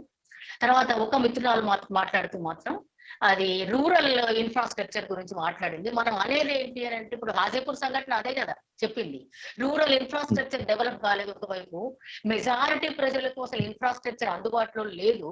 ఇంకా దాన్ని పక్కకు పెట్టి గవర్నమెంట్ ఏమంటుంది అంటే కార్పొరేట్ శక్తులకు ఎక్కువ రాబడినిచ్చేటువంటి బ్రౌన్ ఫీల్డ్ ఇన్ఫ్రాస్ట్రక్చర్ తయారు చేయాలి కనుక గ్రీన్ ఫీల్డ్ ఇన్ఫ్రాస్ట్రక్చర్ లో పెడతానంటే ఇంకా ప్రజలకు అందుబాటులోకి రాదు, ప్రజలు డిప్రైవ్ చేయబడతారు, యాక్సెసిబిలిటీ టు ప్రజలకు ఉండనే ఉండదు మౌలిక సదుపాయాలు. అదే కదా మనం చెప్పుకున్నది లింక్. అందుకనే ఇది గుత్త పెట్టుబడులకు అప్పచెప్పేటువంటి క్రమం ఎట్లా స్ట్రెంథెన్ అవుతున్నది, ఎట్లా అంటే క్రోనీ క్యాపిటలిజం ని స్ట్రెంథెన్ చేయడానికి గుత్త పెట్టుబడులకు మన దేశ సకల సంపదను హ్యాండ్ ఓవర్ చేసే క్రమానికి పరాకాష్ఠగా అసెట్ మానిటైజేషన్ ప్రోగ్రామ్ వచ్చిందనేది నేను ఆ ఉద్దేశంతో చెప్పినా అది నిజంగా అందరికీ కూడా రీచ్ అయింది. ఇప్పుడు మాట్లాడిన వాళ్ళందరూ కూడా ఎట్లా మార్చుకోవాలి, దీన్ని ఎట్లా ఈ సమస్య నుంచి బయటకు ఎట్లా రావాలన్న తపనే వ్యక్తమైంది అందరిది కూడా. అయితే ఇంకొకటి ఏంటి అంటే తెలంగాణ జనవేదిక ఒక మిత్రుడు మాట్లాడుతూ తెలంగాణ జనవేదిక ఒక్కటి ఎట్లా చేయగలదు అంటే నిజమే. మరి తెలంగాణ జనవేదిక మిగిలిన ప్రజా సంఘాలతోని ప్రోగ్రెసివ్ సంఘాలతోని కలిసి సమిష్టిగా సంఘటితంగా ప్రజలందరినీ కూడా చైతన్యవంతం చేసి సంఘటితపరిచి మనం పోరాటాల ద్వారా మాత్రమే సమాజాన్ని మార్చుకోగలము, ఆర్థిక వ్యవస్థను నిజంగా అంటే ప్రజలకు సంబంధించిన వ్యవస్థగా మలుచుకోవడానికి వీలవుతుంది. నాకు అంటే నిజానికి వాళ్ళైతే అందరూ కూడా చాలా సీరియస్ గా విన్నారు. సీరియస్ గా మనం ఏ ఉద్దేశంతోనైతే రాము గారు నేను మాట్లాడుకుని ఈ టాపిక్ మీద చర్చించాలని అనుకున్నామో, ఏ ఇంటెన్షన్ తోనైతే అనుకున్నామో ఆ ఇంటెన్షన్ అయితే సక్సెస్ అయిందండి. అది అందరికి రీచ్ అయింది. అది దట్ హ్యాస్ టు బి నిజంగా అనుకోవాల్సిందే. తప్పకుండా అందరికి రీచ్ అయింది. అంటే మనం ఏమైతే ఉద్దేశం అనుకున్నామో ఆ ఉద్దేశం అందరికి రీచ్ అయింది. అందరు మాట్లాడిన దాంట్లో అదే వ్యక్తమైంది. ఎట్లా చేస్తామనే తపన ఉంది తప్ప ఇది సమస్య కాదని అయితే ఎవరు అనుకోలేదు. ఇది సీరియస్ సమస్య అనేది అయితే అందరూ భావిస్తున్నారు. That way our programme is success. Thank you madam, thank you. ఒక్క నిమిషం సార్, అధ్యక్ష. Thank you sir. సార్ ఒక్క నిమిషం నన్ను మాట్లాడిస్తే ఒక్క నిమిషంలో నేను క్లోజ్ చేస్తాం, మీ తర్వాత క్లోజ్ చేయండి సార్. ఈ రోజు ఈ సమావేశానికి విచ్చేసిన అందరికీ నా సంపూర్ణంగా పూర్తిగా నా ధన్యవాదాలు తెలుపుతున్నాను. ముఖ్యంగా ఈరోజు రేపు బంద్ కాల్ గురించి అంజన్ రావు గారు ఒక ఇక్కడ చాట్ బాక్స్ లో ఒకటి పెట్టినారు. తెలంగాణ జనవేదిక 3 రోజుల నుంచి పూర్తిగా వేదికలో చర్చించి ఇవాళ నేను డాక్టర్ లక్ష్మీప్రసాద్ కో కన్వీనర్ గారు తర్వాత అన్ని మా అనుబంధ సంస్థలన్నిటికీ కూడా అపీల్ చేయడం జరిగింది. రేపు అందరం కూడా ఈ బంద్లో సంపూర్ణంగా మద్దతు ప్రకటిస్తూ మనం ఎక్కడెక్కడ వీలైతుందో అక్కడక్కడ మనం నిరసన తెలుపవలసిందిగా అందరికీ నేను ఈరోజు అపీల్ చేశాను. దయచేసి అందరూ కూడా దీంట్లో పాల్గొనవలసిందిగా కోరుతున్నాను. ముఖ్యంగా ఏదైతే మనం ఈరోజు తీసుకున్న అంశము చాలా ముఖ్యమైన అంశం, దాని సందర్భంగా కూడా ఈ బంద్ ఒక కారణం అవుతుంది. కాబట్టి మీరు ఇంతగానో దీంట్లో చర్చ చేసినారు కాబట్టి ఈ బంద్కు సంపూర్ణంగా మద్దతు తెలుపవలసిందిగా కోరుతూ మీ అందరి దగ్గర సెలవు తీసుకుంటూ ధన్యవాదాలు. Thank you so much. Thank you sir. Thank you. Sir, yeah 1 minute. Sir, one second. Yeah. Hello. Hi, please go ahead. Sir. చెప్పండి సార్. సార్ ఇప్పుడు మన తెలంగాణ అన్నది కొత్తగా ఫార్మ్ అయిన న్యూ బేబీ సార్. ఇక్కడ our Telangana government is totally new born baby అనమాట. All over world లో ప్రపంచంలో ఒక న్యూ బోర్న్ బేబీ. దీంట్లో బ్రిటిష్ అడ్మినిస్ట్రేషన్ లేదు సార్. ఇప్పుడు now we have to formulate administration in Telangana. ఇప్పుడు ఈ తెలంగాణలో మనము టోటల్ గా డాక్టర్ అంబేద్కర్ గారి ప్రిన్సిపల్స్ ఇక్కడ అడాప్ట్ చేసుకు ప్రజలను టోటల్ గా హ్యూమన్ రైట్స్ టోటల్ రైట్స్ ఇచ్చుకుంటూ మనం ముందుకెళ్తే without paying tax to the government sir, without paying tax to the government ఒకవేళ మనం ఫార్వర్డ్ అవుతే then we can easiest way pinpoint how administration is running in India, total India, in all states. India అంటే మనకు కొన్ని states పెట్టేసి భూటాన్, నేపాల్ ఇవన్నీ మనం పక్కన జరిపిస్తారు. So all clubbing together having a talk with all states అని చెప్తున్నాను సార్ ఇక్కడ. సో మనం ట్యాక్స్ వేసి కూడా the dollars, hello, yes, the dollar rate will not increase. Sir, if we not pay the tax to the government for a period of 1 year, 2 years, or maximum 3-4 years, the economy status అనేది తెలిసిపోతుంది sir. అక్కడ we can develop a new statistical analysis of the economy of our own country. So ఆ విధంగా we can go for a development and growth, sir. Okay. Thank you. మీరు అన్న tax holiday already government ఇస్తుంది అందరి corporates. జనవేదిక Zoom online meeting వచ్చేసి కీలకోపన్యాసించినటువంటి professor తోట జ్యోతిరానికి గారికి మా యొక్క ప్రత్యేకమైనటువంటి ధన్యవాదాలు మేడం. అదేవిధంగా ఈనాటి కార్యక్రమంలో పాల్గొన్నటువంటి డాక్టర్ రవికుమార్ గారికి, నరసింహారెడ్డి గారికి, ఉదయభాన్ రావు గారికి, ప్రొఫెసర్ సుధాకర్ గారికి, జేమ్స్ ప్రశాంత్ గారికి, మనోజ్ రెడ్డి గారికి, అబిదుల్లా గారికి, స్వాతి మిశ్రా గారికి, అంజన్ రావు గారికి అండ్ దామోదర్ గారికి, డాక్టర్ రమా గారికి, ఇతర మిత్రులందరికీ పేరు పేరున ధన్యవాదాలు తెలియజేసుకుంటూ ఈనాటి అంశం కార్యక్రమం ఇంతటితో ముగుస్తుంది. వచ్చే వారం ఇంకో అంశంతో కలుసుకుంటామని తెలియజేసుకుంటూ అందరికీ మరొక్కసారి తెలంగాణ జనవేదిక తరఫున ధన్యవాదాలు తెలియజేస్తూ